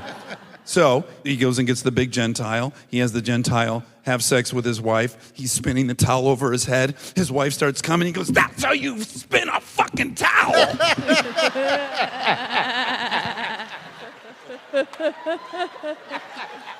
That is a good one. Oh, that's really good. That's how you spin a fucking That's how you spin towel. a fucking towel. The only one I always go to is two Jews walk past the Catholic church, and there's a huge sign that says, convert to Catholicism, and we pay you $200. And the first guy goes, should we try it? And the second guy goes, well, you go first. He's in there for like a half hour. He comes out, and the second guy goes, did they do it? He goes, I don't know. And he goes, did they give you the money? He goes, is that all you people think about?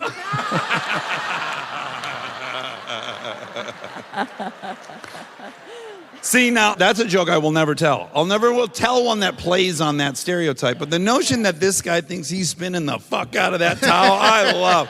That's human right there. That transcends all ethnicities, religions, creeds, colors.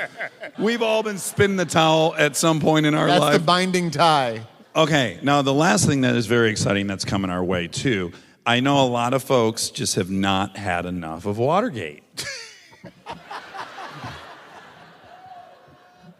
Remember Nixon? He's back. They never made like a great movie about it, like President's Men or something. It's just completely unmined territory. Yeah. This show, White House Plumbers, is the first time they are leaning into the comedy of it. Except for the movie Dick, which I love, which is actually a great movie with Kirsten Dunst and Michelle Williams. But all Watergate things are always so serious. They're always these men almost took over the country. And this is a comedy version. It's like a little bit lighter. Also, the whole caper is pretty embarrassing. Like, we forget that. It's not like... Do you want to talk about conspiracies? Because there's a fucking conspiracy that... Buckle up! Nixon, and I don't believe this one. God. Nixon didn't do Watergate. That Watergate was propagated by the actual deep state who hated Nixon.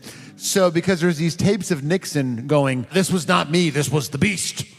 And he refers to the beast as the deep state. I don't believe that. Listen. Again, I'll be at Wiltern Western on, there's a Denny's right there. I'll be right in front. You give me a moons over my hammy, I'll tell you whatever the fuck you want to hear.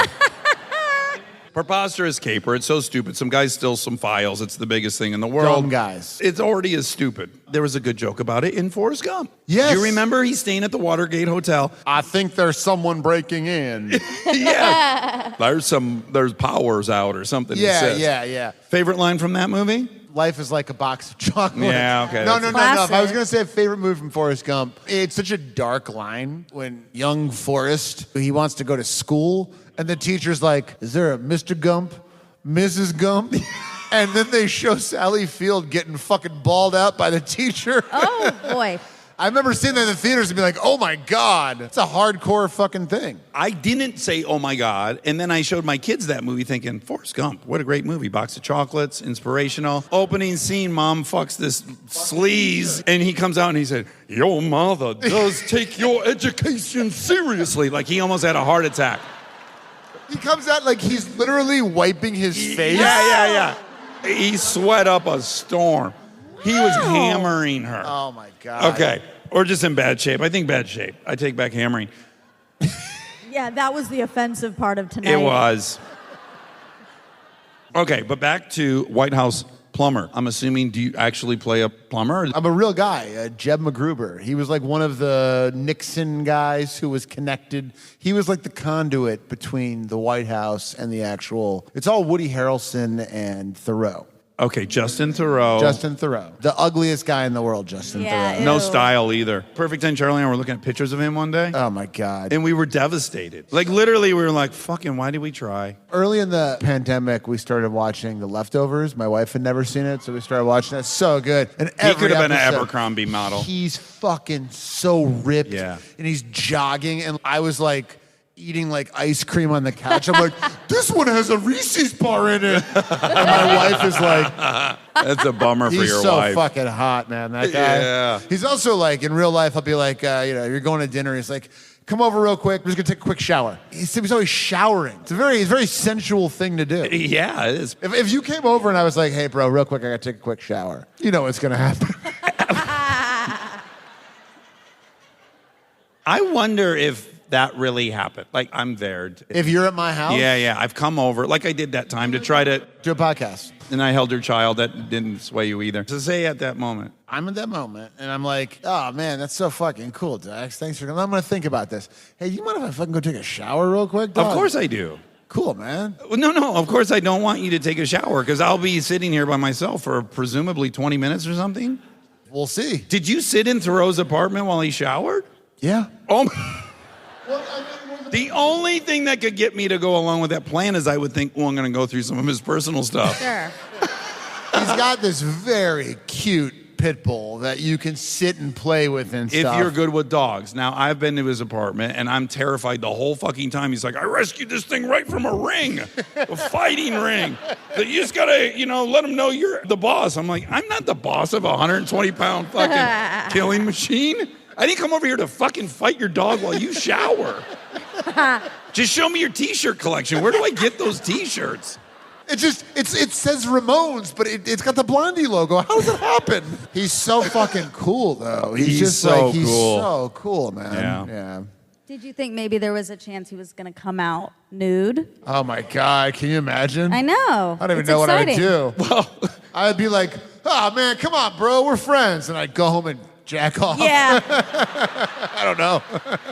Look, I would object to sitting in someone's house while they showered. I'd be bored and feel disrespected, but I'd kill to see him get out naked. God, We all 0%. He's got 0%. body fat that would make a Abercrombie rep really jealous. That's right. Absolutely. Okay, so that is out on HBO Max. Coming out some point. You don't even care. I just want to say I'm envious and happy for you. You're in the cool crowd. You get to do, yes, you're in fucking the after You party. are. You earned it. You're in all this shit and you earned it and you deserve it and you're a comedian's comedian. Did you say you're in the Abercrombie video? I said the after party. Oh, I thought it said Abercrombie. The Amber Party. You're in the Amber Alert Party. It's a terrible name for a TV show. I don't like it, and I didn't say it. Honestly, though, what you guys do is the true fun thing where you get to talk and just be yourself, and you don't have to go to fucking set. You don't Well, have to it's get a makeup on. cheat. Well, I'm wearing makeup. Yeah, you look this great. Is 4 hours. Everyone in the knows works. you're in makeup. Yeah. Yeah, no one thinks you look this good on your own. I don't know what. Oh, hit me again. I just came over. Hey, what's going on? You ready to bounce? No, do you mind if I take a quick shower, dog? Oh, to take up all that makeup off? Yeah. Go ahead. Yeah, What are that's you going to be why. like 30 minutes probably to get all that off? No, 15. Just fucking chill out. What are you going to use? Fucking mineral spirits? Dude, I use some Dermalogica shit. There's a normal fucking thing and then a little short microexfoliant to get it off. That's fucking fine. What are we talking about here? My dad came over one day and was like, I'm going to Larchmont. Do you need anything? And I was like, oh, can you stop at the beauty store and pick me up some moisturizer? And then in that moment, I remembered that his father stormed the beach at Normandy.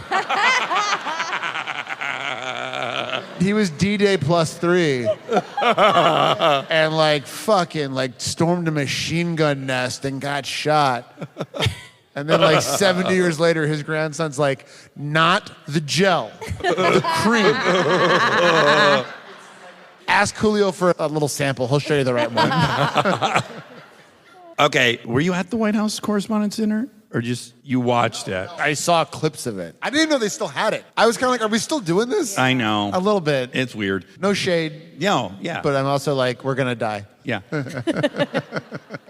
Tell me quickly your take on what happened with Biden. Oh my God, with Joe Biden and Billy Eichner? Yes. Really quick, everyone knows Billy Eichner. Fucking funniest Billy guy. on the street. Someone sent me this clip. It's so funny. It was Joe Biden up there. And what he's supposed to say is, Billy Eichner's here from Billy on the Street, which I love. And I got to tell you, Billy, you should host Meet the Press because people might watch it. That was what he was supposed to say. And he goes, Billy, Billy's here.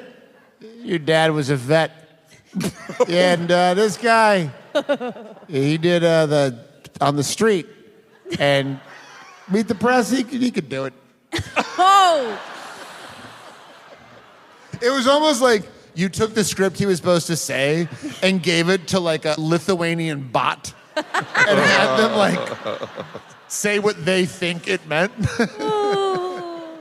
God bless. Stay alive, sir. I know. We did it, Joe. The weirdest thing I've ever seen. Like, if I won the presidency, I'd be like, Dax, we fucking won, dog! Yeah. And she goes, we did it, Joe.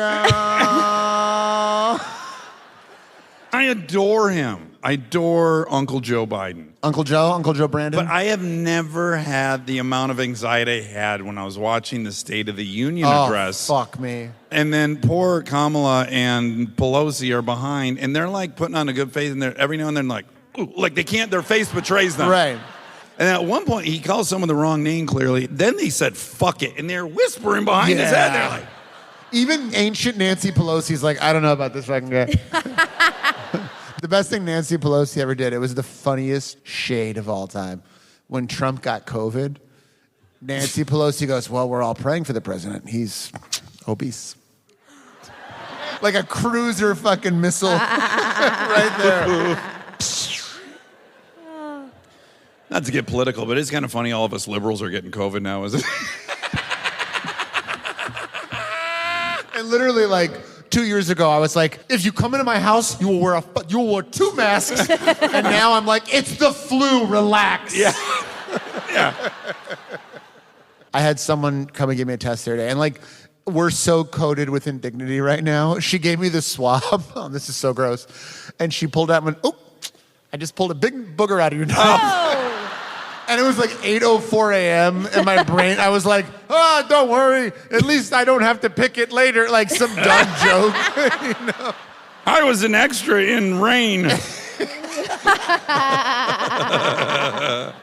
Ike Barinholtz, everybody. Come on. I knew this motherfucker would come out here and give you all a big old dose of comedy, and he did, and God bless you. You guys, from the bottom of our heart, when we see everyone in public, we ran into 2 people in front of your house yesterday, bringing Delta over, and 2 folks were walking by. They were going to the show. That was impossible. Barbara and her crew were there. People got tattoos. We love you so much. It's such a fucking honor to be able to do the show for y'all and then to come do it live. So thank you guys so, so much. We love you from the bottom of our hearts. A huge thanks to local natives for joining us on the live experience. You can see them on their Inside an Hourglass tour this summer, starting July 29th. 1, 2. Wait, when am I gonna lose you? How will I let you slip through? Careless or unkind. Trace curving on the coastline, Santa Lucia cliffside. We'll stay here for the night. I remember you said everything has its place.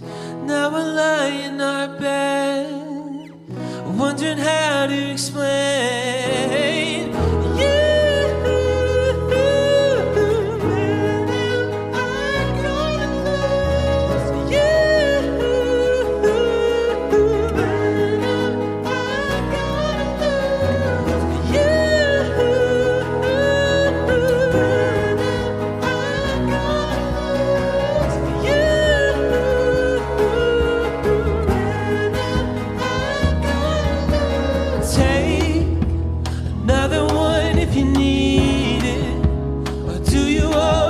Feel it 1,000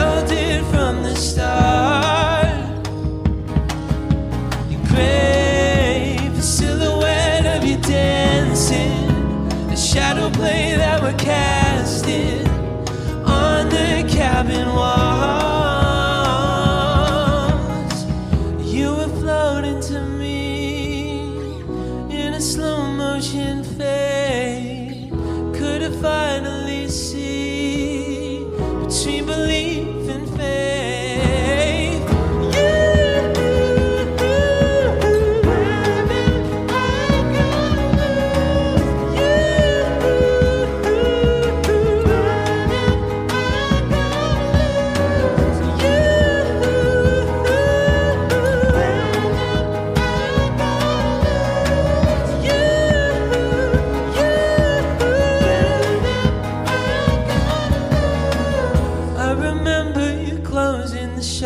And laying down by my side, and the light that was still slipping through, it was painting your body in stripes.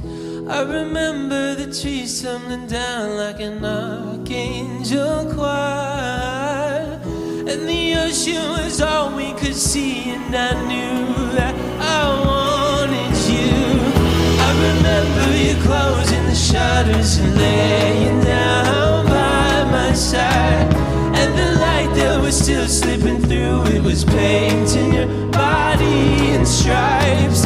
I remember the trees tumbling down like an archangel choir, and the ocean was all we could see, and I knew that I wanted you.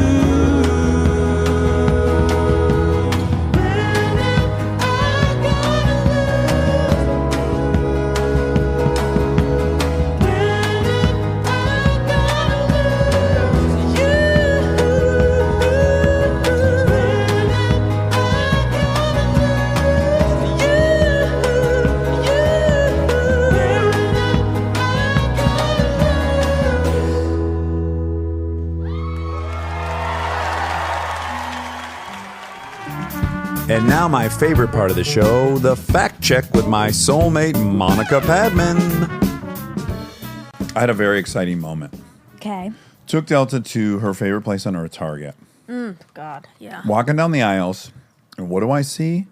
Hello Bello vitamins. Oh, yeah. I can't tell you how fun it is to see Sounds it like in an ad. Target. Yeah, that is exciting. I love seeing Hello Bello stuff pop up in my life. I really do. There's some weird, like, oh my gosh, we thought of this thing, and it's a thing. So cool. And it's at Target. Yeah, and at the Atlanta airport, there's a Hello Bello Mamava pod. It's like a pod you can go into breastfeed, and it's wrapped in Hello Bello. And I remember when we really? were first talking about it, and so it was really exciting seeing it. Oh, I haven't seen that. What airport? Atlanta. Oh my God. Yeah, so I get to see it. Great place for them to pick. Great airport. Great airport, great people. A little tiny update from last fact check. I started my Polaroids. Your film came. My film came. Oh my God, did you bring any? No. Oh. But I changed my mind, okay? You know, originally I was just going to take pictures of all my clothes, tape those up, and then mix and match. But I changed my mind. Now I'm making outfits. Oh, I thought that's what you meant originally. Oh, I misunderstood you, but it turned out to be a... You turned out to understand me correctly. Yeah, well, you know, sometimes confusion can be the source of great ideas. That's what Confucius said. That's exactly why they call him Confucius. Yeah, Because he was confused, but everything was brilliant. That's right. Yeah, so I made 8 outfits. 8? Yeah. Oh my God. And were some blow your mind that you had Well, never one is previously put today's. together? Oh, that came from it. Yeah. What I'm wearing today was an outfit I made. And then lots of others. It looks great, but we need to talk about the elephant in the room. This pokey. Yes. Third nipple. The third nipple. The sweater, it's a great sweater. But it has a pulled, there's an area there's something. Something got pulled on it today. It's as if you tugged on that nervously all the time. I know, but I don't. I know you don't. Tummy tuggies or whatever it's called from I Yeah. Think You Should Leave. But that wasn't visible in the photo, obviously. It wasn't like that until today. I must have it Oh. must have got caught on something today. Okay. All right. Well, then if I ignore that part of it, it's a stellar outfit. Thank you. I don't love that there's something wrong with my first outfit. Oh, yeah. You just took that really hard. Yeah, I didn't. Rob said that, and I saw upset. you get really under the weather right away. Yeah, and I still am a little under the weather, so it's kind of rude of you guys.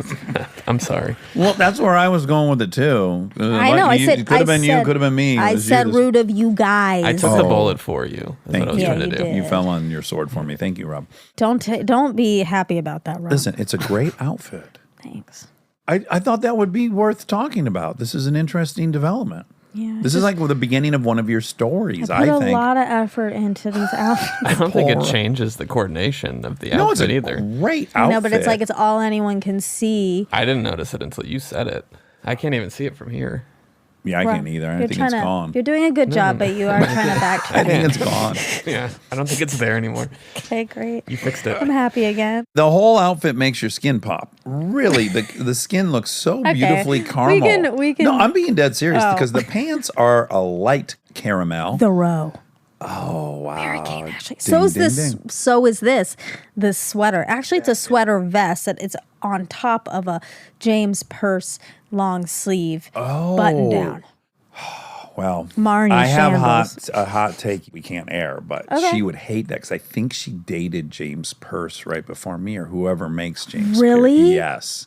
So the fact that you've Pretty combined. symbolic. Ding ding. Wait, are you sure? I don't even know if James Purse is the real name of the person behind James Purse. Yeah. But I remember she said to me something about a boyfriend. Who's that? I'm not going to tell you who. I imagine you own some of his stuff. The way she described it, I'm like, oh, she's talking about James Purse. Oh, but okay. So we're in very thin ice here.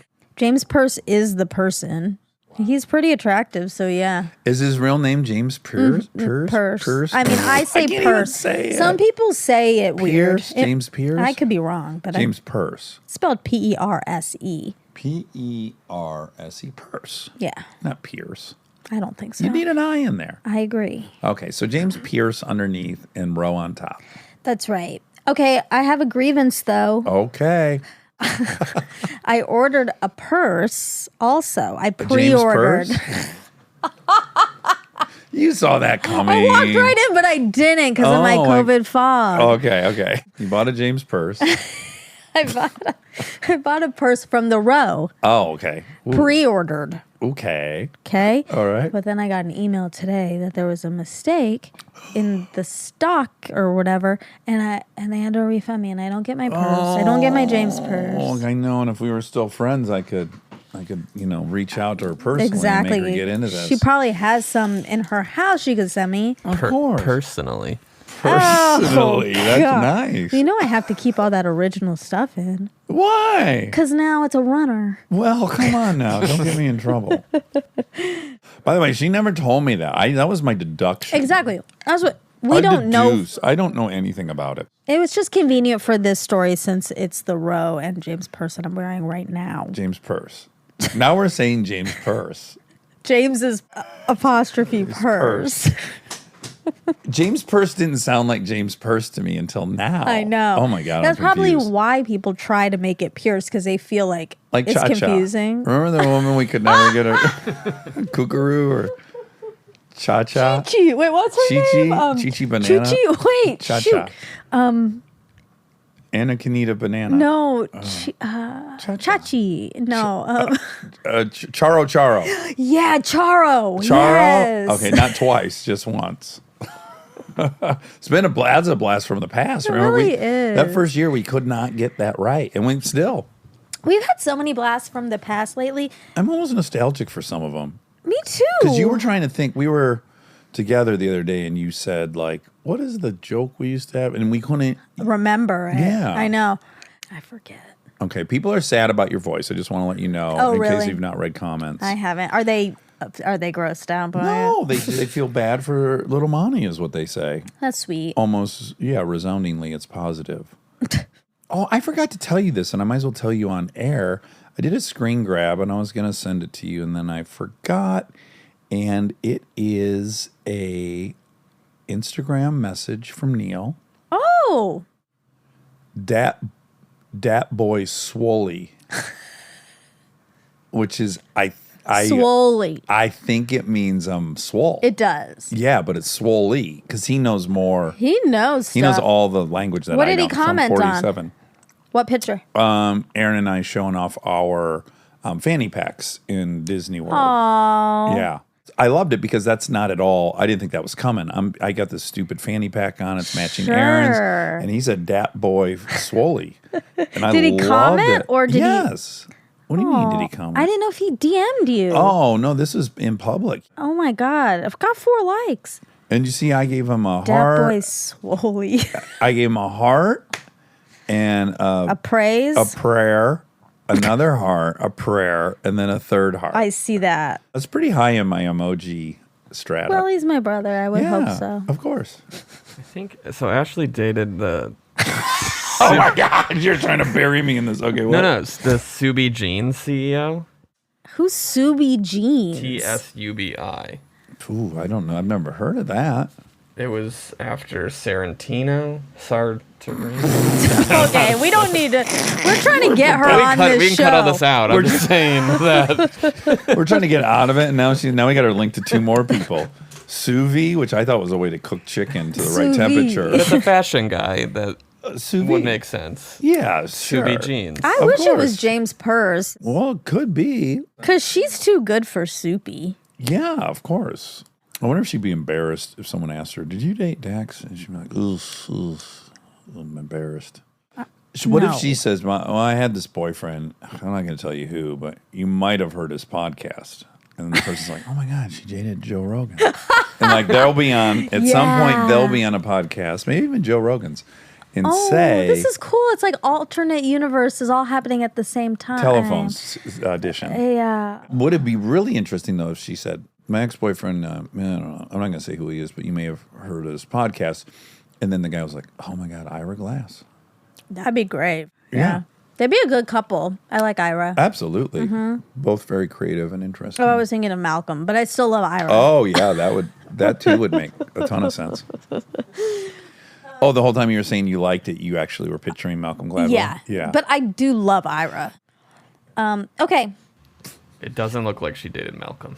Oh my God. oh my God. Stop. We're going to get in trouble. And she's my fave. Yeah. And I love her. I mean, I like her. No, you can't say you love her. I didn't mean You that. I mean dated it her. like, oh, I love James Purse. Oh, God. You know what I'm saying? You're not supposed to love James Purse because she hates him. Well, no, but we don't even know if she Subi does. Jeans. Oh my gosh. Let's hang the whole thing on sous vide. Sous vide chicken. Sous vide chicken, sous vide steak. Okay. Let's just get into some facts Please. right away. Save us. Your facts are our life preserver. Oh, okay. So you want to tell the story about the rabbi who reached out? Oh, I do. Okay, yes. A rabbi happened to be in the audience. Very nice guy. Yeah. But he wanted to point out that the whole hole in the sheet with Orthodox or Hasidic Jews is not true. It's not never, real. ever happened. And I thought, never, ever? Like, it'd be one thing that it doesn't happen. Exactly. But I thought it must stem from somewhere. Also, it was pointed out by him. And then as I researched it, yes, it was made very popular on Curb Your Enthusiasm by Larry David. Oh. He brought up that joke, which is why I think it's real. And probably why Ike thinks Probably it's real. why everyone thinks it's real. Yeah, so I feel a little less bad that a Jewish gentleman perpetuated the myth. Regardless, I did do some diligent research, and yes, there's absolutely zero record or text or anything that's ever happened. That's a good correction because we got a lot of mileage out of that joke. We did. So I just hope if you already knew that, you can just let go the premise just to enjoy hearing Obama, the notion of him. That's right. Speaking of that Shiva, I was actually right about that. You are supposed to be lower to the floor than general seating. So the chairs are like low. Okay. When you're sitting Shiva. That's right. Okay. Feeling low is a symbol of depression. In Jewish law, depression is acted out literally. Okay. So, Ike, I know about your culture. Yeah. He might know something more about India than you do. He definitely does. He's really good friends with Mindy. I'm an India file, so I know a lot more than you. I know about all the bad boy billionaires of India. Okay. I know about all the criminals. I don't think you know more than... You know about the bad boys. Have you watched the Bad Boy Billionaires? No. Didn't think so. Did you watch the Kama Sutra when you were younger? No, I didn't. I did, okay, on VHS. Was it a porn? No. I mean, it was maybe soft. It was like one of these things on like Showtime in the evening. It wasn't like at breakfast time. Right. No. There was nudity, and I loved it. I still think of some images from that film, to be honest. Well, you were young and it imprinted. It really did. I was in my 20s, and I thought you were like 10. No, I had a VCR and I had Showtime or whatever I had. Okay. And yeah, I'm not going to tell you the exact image I have. No, tell. No. Yeah, because it might be offensive. Oh, so that's why I should tell I just it. want to know. One of the actors, just beautiful, had straight pubic hair. Oh. And it was kind of out, and I really Sticking liked straight it. out. Yes, I found it. It looked so soft. I do and think we've inviting. talked about this before, so it's okay. Maybe. Okay. It looked inviting. That feels like it would look like a Incredibly shield inviting. No, or spiky. It looked so soft. Like maybe it was backlit and some of the tips were glistening. I don't know, but it was memorable. It was very inviting, and I wanted to book a trip to India right quick. Okay. Listen, that's interesting. Like, I don't know if she straightened it Who knows? to look more American, No, this is well. because a lot of Indian people want to look Straighten their white and pubic American. hair. I don't think that's a thing. They want to look white and American, and they think No. white people have straight hair. So then she they must did have- that. No, white people have fucking curly pubic hair. Exactly. So do That's Indian why they people. cut it off. So does everyone. Oh, okay. So the fact I that thought everyone in India had straight pubic hair, which No. is exciting. No. Okay. They don't even have straight hair on their head. How could Well, they have straight hair on their... I'm not overthinking Pee. it. I saw what I saw, and it was aesthetically pleasing. Okay. I wonder if I can even find a photo of it. Oh. Is that unethical? It's not unethical if it's a movie, How do you but spell Kama Sutra? it's Karma Sutra, isn't oh, it? Jennifer, isn't it? Karma. Kama. Oh, it's karma? Yeah, I told you I knew more about. You don't know Well, karma anything. is an Indian word. Yeah, 'cause I'm curious about the straight. Images, movie. Right here. Oh, Jennifer. Oh. It's all fuzzy. Oh, what? Literally You're and so critical. figuratively. You're being so critical. No, the picture is all fuzzy. It's not a high-res picture. This hasn't been officially licensed by the film. I'm just Sutra. having a hard time seeing that it's straight. Okay. I can see that it's straight. Throw it back to me. There might be even a better one. I still enjoy this, so I really do. I do. Well, is it bringing back memories from when you were 10? I wasn't 10. I was a horny 20-year-old. Wait, is this a better one? I don't know. Anyways. Okay. It's just hard to tell that it's straight. I'll just, Okay. you know. It's not like, you would agree it wasn't like all curly, right? It I just don't want looks, anyone to think I don't like curly pubic hair either. I got nothing against anything. This was very memorable. This is interesting. I wonder, percentage-wise, curly versus straight. I would venture to say 90% is curly. Should we do a hashtag for... we need a dolphin asparagus for straight pubic hair. Okay, so... Oh, that could be a good prompt. Do you have straight pubic hair, and were you insecure about it? No, not prompt. This is like people will put in, Secret. remember, like hashtag dolphin asparagus. They'll Oh, put if in. you have straight pubic hair. Yeah. Great. So let's call it straight banana. Angel hair pasta. Ew! Rob is so pervy. I don't know why, but that's so pervy. Because angel hair pasta, I'm thinking it's thin. hashtagged uncooked angel hair pasta? Because as soon as it's damp, it's fucking curly as hell. I'm just thinking of my thin, God. straight things. Sure. I can't pull my eyes off these stills. I know, you gotta... I gotta put my phone gotta down. stop. You Okay, gotta- okay. Okay. Hashtag uncooked angel hair pasta is what we're going with. Hashtag uncooked angel hair pasta. That's the whole body That's of if you the... have straight pubic hair. Yes, and you're proud of it. Well, you should be. Absolutely. And you should get into show business. Some Well- 20-year-old would really appreciate Some 10-year-old. some backlit. No, 10, I didn't. All that stuff was gross. I remember my brother used to watch a porno my dad had when we'd be at his house on the weekends. My dad would be out. I'd come downstairs and he'd be watching this porno. I still remember the name of it. What was it? People say that a lot, don't they? Like, I still remember. What was it? No, I don't But I know I think so. do. I know I do. Oh, Insatiable. Oh. Yeah, he owned one porno. And my brother, who, God bless him, he was a 17-year-old young man. Yeah. He wanted to see that. When I would go downstairs and see what was happening on this porno, It looked like a homicide to Yeah, me. you've said Like, that. yeah, You hated I have already that. said it. You Yeah. hate- But you were 12 then, I guess. Well, it's probably 11. Okay, so when did you like it? Oh. What's your first memory of liking it? 12. This window of... Yeah, you so it had must have been sex 11. when you were 12. But then I was almost 13.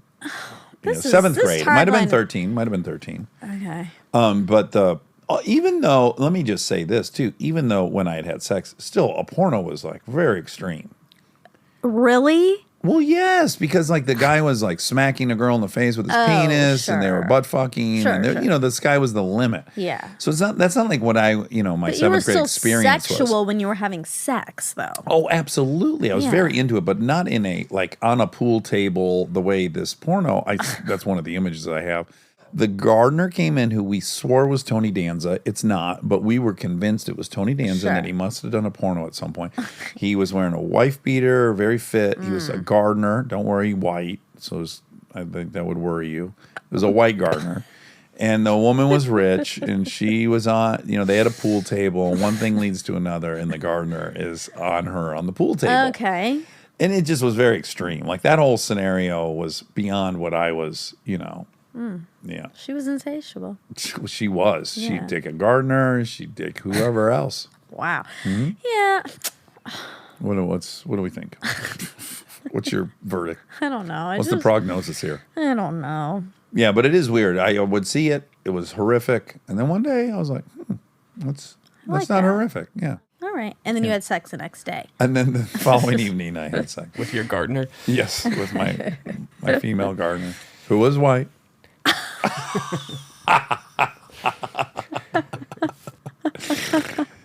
And my girlfriend was a 9th grader. She was I know. She'd already done it once old before. soul. Once before.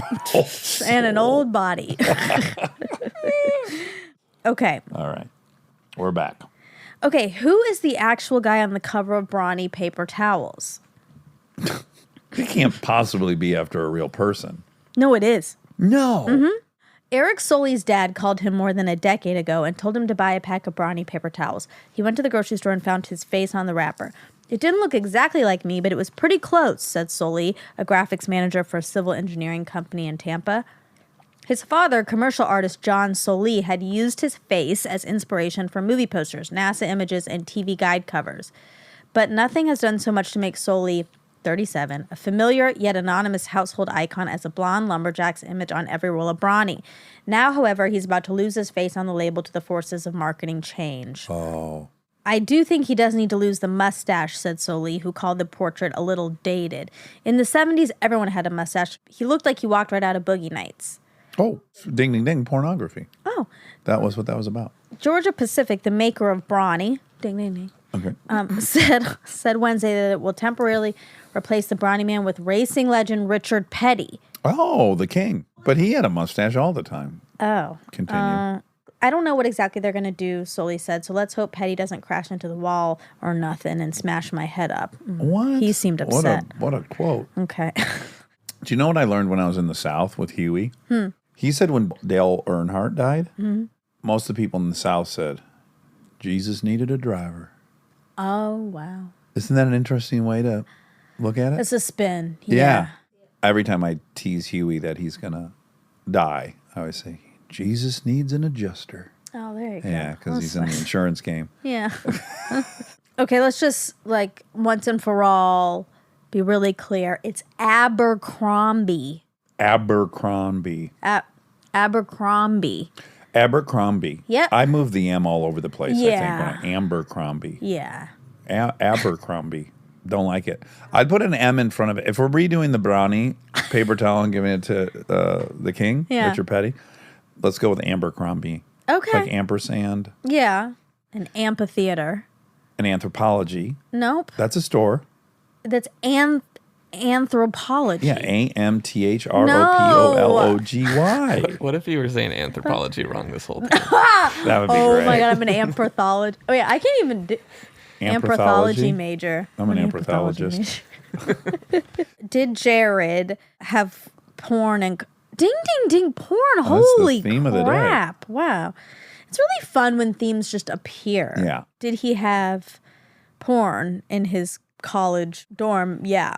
Well, allegedly. Ran a porn rental service out of his college dorm. Oh, I thought he also there's some pedophilia stuff? Yes, of course. Oh, okay. But this is just also. Oh, okay. In his history, he ran a porn parlor out of his dorm room? Yeah, and like people would rent it. Allegedly. Okay. Also, you said that he killed his mom, but he didn't. That was a joke. I know, but we just have to be really... He allegedly killed his mom. He didn't even allegedly. Okay. He did not kill his mom. Okay. Oh, Jared. He had life by the balls there for a minute. Oh, so I was trying to find it. I'm never going to be able to find it, but I just want to give credit to the person. That's why I wanted to find it. But the point is, there's a gal from, she sounds British, the UK, and she said, I have one thing to say that proves the simulation is real, which is cars and buses. She said, you're telling me that when you're on a bus, there's 2 seats, and then there's an aisle that you can walk up and down, and then another 2 seats on the other side of the aisle, and a staircase up to the roof, this is in London, and a toilet. And that's in the same size lane that my car is, where I'm touching the shoulder with my passenger. She said the sim has made us think that's possible, but think about it. And I really liked it. Like, how could there be room Isn't for there a bus lane, though, that's no, bigger? but they ride in, my bus rides in the normal It does. traffic lane. Yeah. They're wider. I mean, they're wider, you're right. But at a magnitude of an aisleway and 4 across, That is interesting. I liked that. Most buses I know are like the seats are turned sideways though. Well, if you go on a Greyhound, Rob, Yeah, I know. it's 2, an aisle, and 2. And if you're in Monica's car and she and I are sitting next to each other, there's about 2 inches between our shoulders and then another 2 inches between the doors. And yes, the bus is wider. I think the bus is like, I would know this from my trailer, but I want to say like 104 inches. But not 2X. So if we go and measure it, you think the world will just end? We can measure it with your motorhome. I think what the measurement will show is that, yeah, one's 90 inches and one's 104. And you just have to believe that in those 14 inches, we get 2 more bodies and a walkway. And that's where the sim has made us think that makes sense. I really like this, and I love this armchair. Well, this wasn't an armchair. It's an armchair that sent me someone else's video. Oh, okay. Then I don't care about That person. Yeah. But I have to just nitpick Okay. that is not evidence of the sim. That's evidence that we live in Harry Potter and we're muggles. Okay. Okay? That's actually magic that's making it look wider. Right, than so it it's is. just whether not you- sim. Well, if you believe in magic versus the sim. So like in the sim, when I believe in both. Here's the, okay. The sim is like drawing a cartoon, like Snoopy's doghouse. You know Snoopy's doghouse? Sure. It's about 3 feet wide, 4 feet long, and 2.5 feet tall. When you go in the doghouse with Snoopy, he's got a full gym in there. He's got Yeah. a kitchen. That's he's got, Harry Potter. He's got like 7,000 square feet. So the sim is designed. So the sim could have a house that you look at the house and you're like, oh yeah, that's, I know what the inside would be like. And then you go in and it's just way bigger. And then in the sim, we've accepted it. Because the bus, it's in the same lane. It's virtually the same width as the car. And when we walk into one, we expect to see seating for 4 and an aisleway. And the other one, we expect to be pretty tight next to our neighbor. Sure. I like this. Think about 2Xing the inside of your car. You'd be over both lines. Yeah. I have some measurements if you want. Okay. Passenger cars are between 5 and 6 feet wide. Okay. A vehicle travel lane width on an interstate highway is 12 feet. Surface roads are usually 8 to 10 feet wide per lane. School or transit bus is roughly 7 feet wide. There we go. So you didn't need all those other numbers. What? So But 7 feet wide versus 5 to 6. Yeah. Okay, so an extra Okay, so think foot about or that. 2. No, an extra foot. Or 2, 5 to 7. Okay, an extra foot or 2. Mm-hmm. I am, what would you say, 2.5 feet wide? Yeah, so 2 feet different gets you 2 more passengers and an aisleway. Yeah, I mean, It's pretty simmy. I like it. She's onto something. I just think it's more magic based. Yeah, you like magic, and I like to explain things by sim. Well, obviously, I like to explain things by sim. It's all we do every single Not day. when it rivals, though, your first love, which is Terrence Posner. Well, I just don't think that's the Sims' intent. Like, The Sims why making would all it? physical objects that surround us. But This is saying transit buses are 9 feet wide. Okay. 9 times 12, 90, and 102. That would make sense because then it's like 4 feet. yeah. Okay. Well, look, it's a good point. You don't love it. More muggly to you than Simi, which is fine. But she did point out something really funny to It's think cool. about. Yeah, Yes, it is yes. odd for sure. Yeah. When you're behind a bus, it's not 3 times wider than your car. Let's just say that. It does not seem it. No, but somehow inside of it, it's 3 times wider. Yeah, that is weird. Muggle. He's also saying the thickness of a typical door on a car is different than a bus.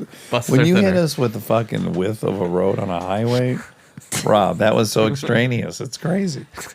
Well, no, If I was you doing were an asking, SAT test, I would have thrown out like 5 of the numbers you gave me. Well, you were saying the same lane contains both. But they're not making buses 12 feet wide. Okay, stop fighting. Okay. Does Warren Buffett own Wendy's? No. Just Dairy Queen. Yeah, and a lot of other things too, but not Wendy's. When was Paul Giamatti's uncle, Eddie Bartlett, the commissioner of baseball? He said in 1988 to 1996, he thought. He was the commissioner. He was in office 1989. Yeah, 7th commissioner of baseball, April 1st, 1989 to September 1st, 1989. Not very long. No, he was also the 14th president of the National League from 86 to 89. That's more like what he was saying. Oh my God, he was also the president of Yale. Oh my gosh. Paul Giamatti's dad was No, president? not his dad. I think it's like his uncle or something. Oh, okay. Wow. Yeah. So Wow, he's that like, is- he's not even the most impressive person in his family. well, you know, he's dead. I wonder if he had a scandal. Why only 6 months behind the helm? I think he allegedly killed his mother. I mean, it doesn't say why he left, Okay. but he did die. Well, They both died. it happens to everyone. I know. Wait, not Paul Giamatti. He didn't die. He's dead, right? No. Oh my goodness, Monica. He got really I skinny. kind of wondered why everyone was acting so cavalier about him. Well, no one said anything derogatory. We said he was great. No, in but I thought he was Private dead, and I was like, Parts, I'm surprised nobody is like even Mourning. mentioning that No, he's dead. he's thriving. Wait, he is? Yeah, Yes. he's in Billions on Showtime. Yeah, it's a great show. Oh, he's a you star know of what? Billions. I'm thinking of. I'm so sorry. I was thinking of James Gandolfini, James Gandolfini. He sadly died. Yeah. which is very sad. I know, See, he's one of my see favorite how we're actors. talking about it yes, now? of course. We wouldn't say like, oh, yeah. So if he said, oh, do you know James Gandolfini's uncle was the president of the NBA? We go, oh my God. And then we would go, oh, I loved James Gandolfini. Yeah. We would have said something to wrap it up. That's right. You're right. You're absolutely right. Okay. I mean, you were wrong, I was really wrong. but you're right. Had you been right. Okay, you said that there's probably 22,000 baseball games in the country a season. Oh, yeah. Okay, so there is fast math time, okay? How many teams times how many games? 30 teams Okay. times, It's 162 games. this says 142 regular season, 30, triple A. So 360. Pretty sure it's 162. 162 times the 3, so 300, then 480, then another 0, so 4,800 games. Why is there multiple answers? Well, AAA is different. I put in triple A. Oh yeah, you need Major League. Yeah, Major League is 162. AAA, you've never seen a AAA game in your life. What like the Dodgers and stuff? They're Major League, not AAA. AAA is like the farm team that you come Oh, I up thought from. triple A was major league and double A was farm team. No, there's like levels of farm A's. teams underneath the Major League. and Double-A MCO is Okay. Amco. Then I need to hold on. Okay, so then what was your answer? 4,800. Okay. Are you going to do it now on a calculator? Yeah. Oh, good. 4860. Okay, great. Good job. Thank you. I can live with 60 off Yeah, maybe you even said 60 and in a previous conversation. you one time said I've definitely 60. said 60. Yeah, 0 to 60. I say 60 all the time. So it counts. Oh, that's like one of those. Oh, gosh. So we just played those riddles. So 4860 could be one of those riddles. 4860 IMLBS. games in a major league Games. season. 4,860 AMLS. Yeah, we just invented one. Or maybe it's well worn. No one would get that. Ever. No. Okay. I love that, though. Oh, me too. Those were I want to do more of fun. those. Me too. Puzzles. You said I asked you if you would start giving me more riddles and puzzles, and so far you haven't done it. I know. I've dropped the ball on everything. I don't know if this is a sign of depression, but I was sitting on the toilet last night taking a poop, and I looked at my toenails, and I was like, oh, God, I got to cut my toenails. And then my next thought was, oh, there's so much stuff to do. Yeah. Do you ever have that feeling? Sure. You feel overwhelmed. Yeah, it's just like, and I got to worry about my toenails being too long. I hope don't you have aren't time. depressed. Well, I'm off the caffeine. I think I felt like maybe that was like a symptom of, I felt like there's too much stuff for me to keep up with. Yeah, I understand. Yeah. Now I'm going to take the riddles and puzzles off your plate. Just okay? until I'm back on caffeine full force, Okay. which I'm sure will be in a couple weeks. Okay.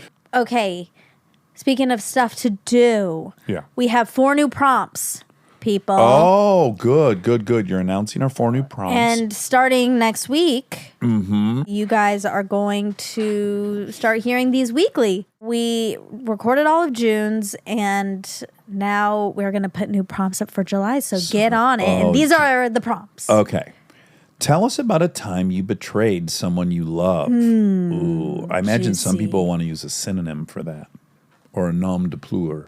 What's that? Not give out their real name. Oh, a pseudonym. What'd I say? Synonym? Yeah. Cinnamon. Tell us about a time you betrayed someone you love. Tell us about a time you had to call 911. But yeah. What? Well, I just, sometimes people call 911 for nothing. Well, They we're going to farted. pick. Yeah, okay, we're going to Well, definitely don't call 911 if you farted. Jesus. Although if you did it for a really stupid reason, that could be something. Because there is that great viral voice recording of the guy who got too high with his wife. That is my He's a cop favorite. and he's like, me and my wife are Wait, dead. I want to pull it up. Okay, pull it up. Just the beginning's really funny. If you want to look it up yourself and watch the whole thing, it's Cop Eats Pot Brownies. Okay. Can you please send rescue? Okay, how old are you? I'm 29 years old, and my wife is 26. Please come. 26? Yes, please. Have you guys been drinking also? What? Have you guys been drinking today too? No, that's it. No, is there any weapons in the house? No. Please come. Okay, we're on our way. Do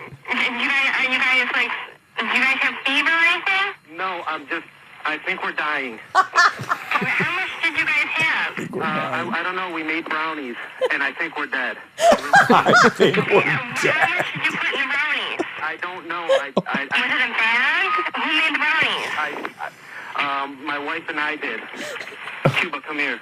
Okay, get her.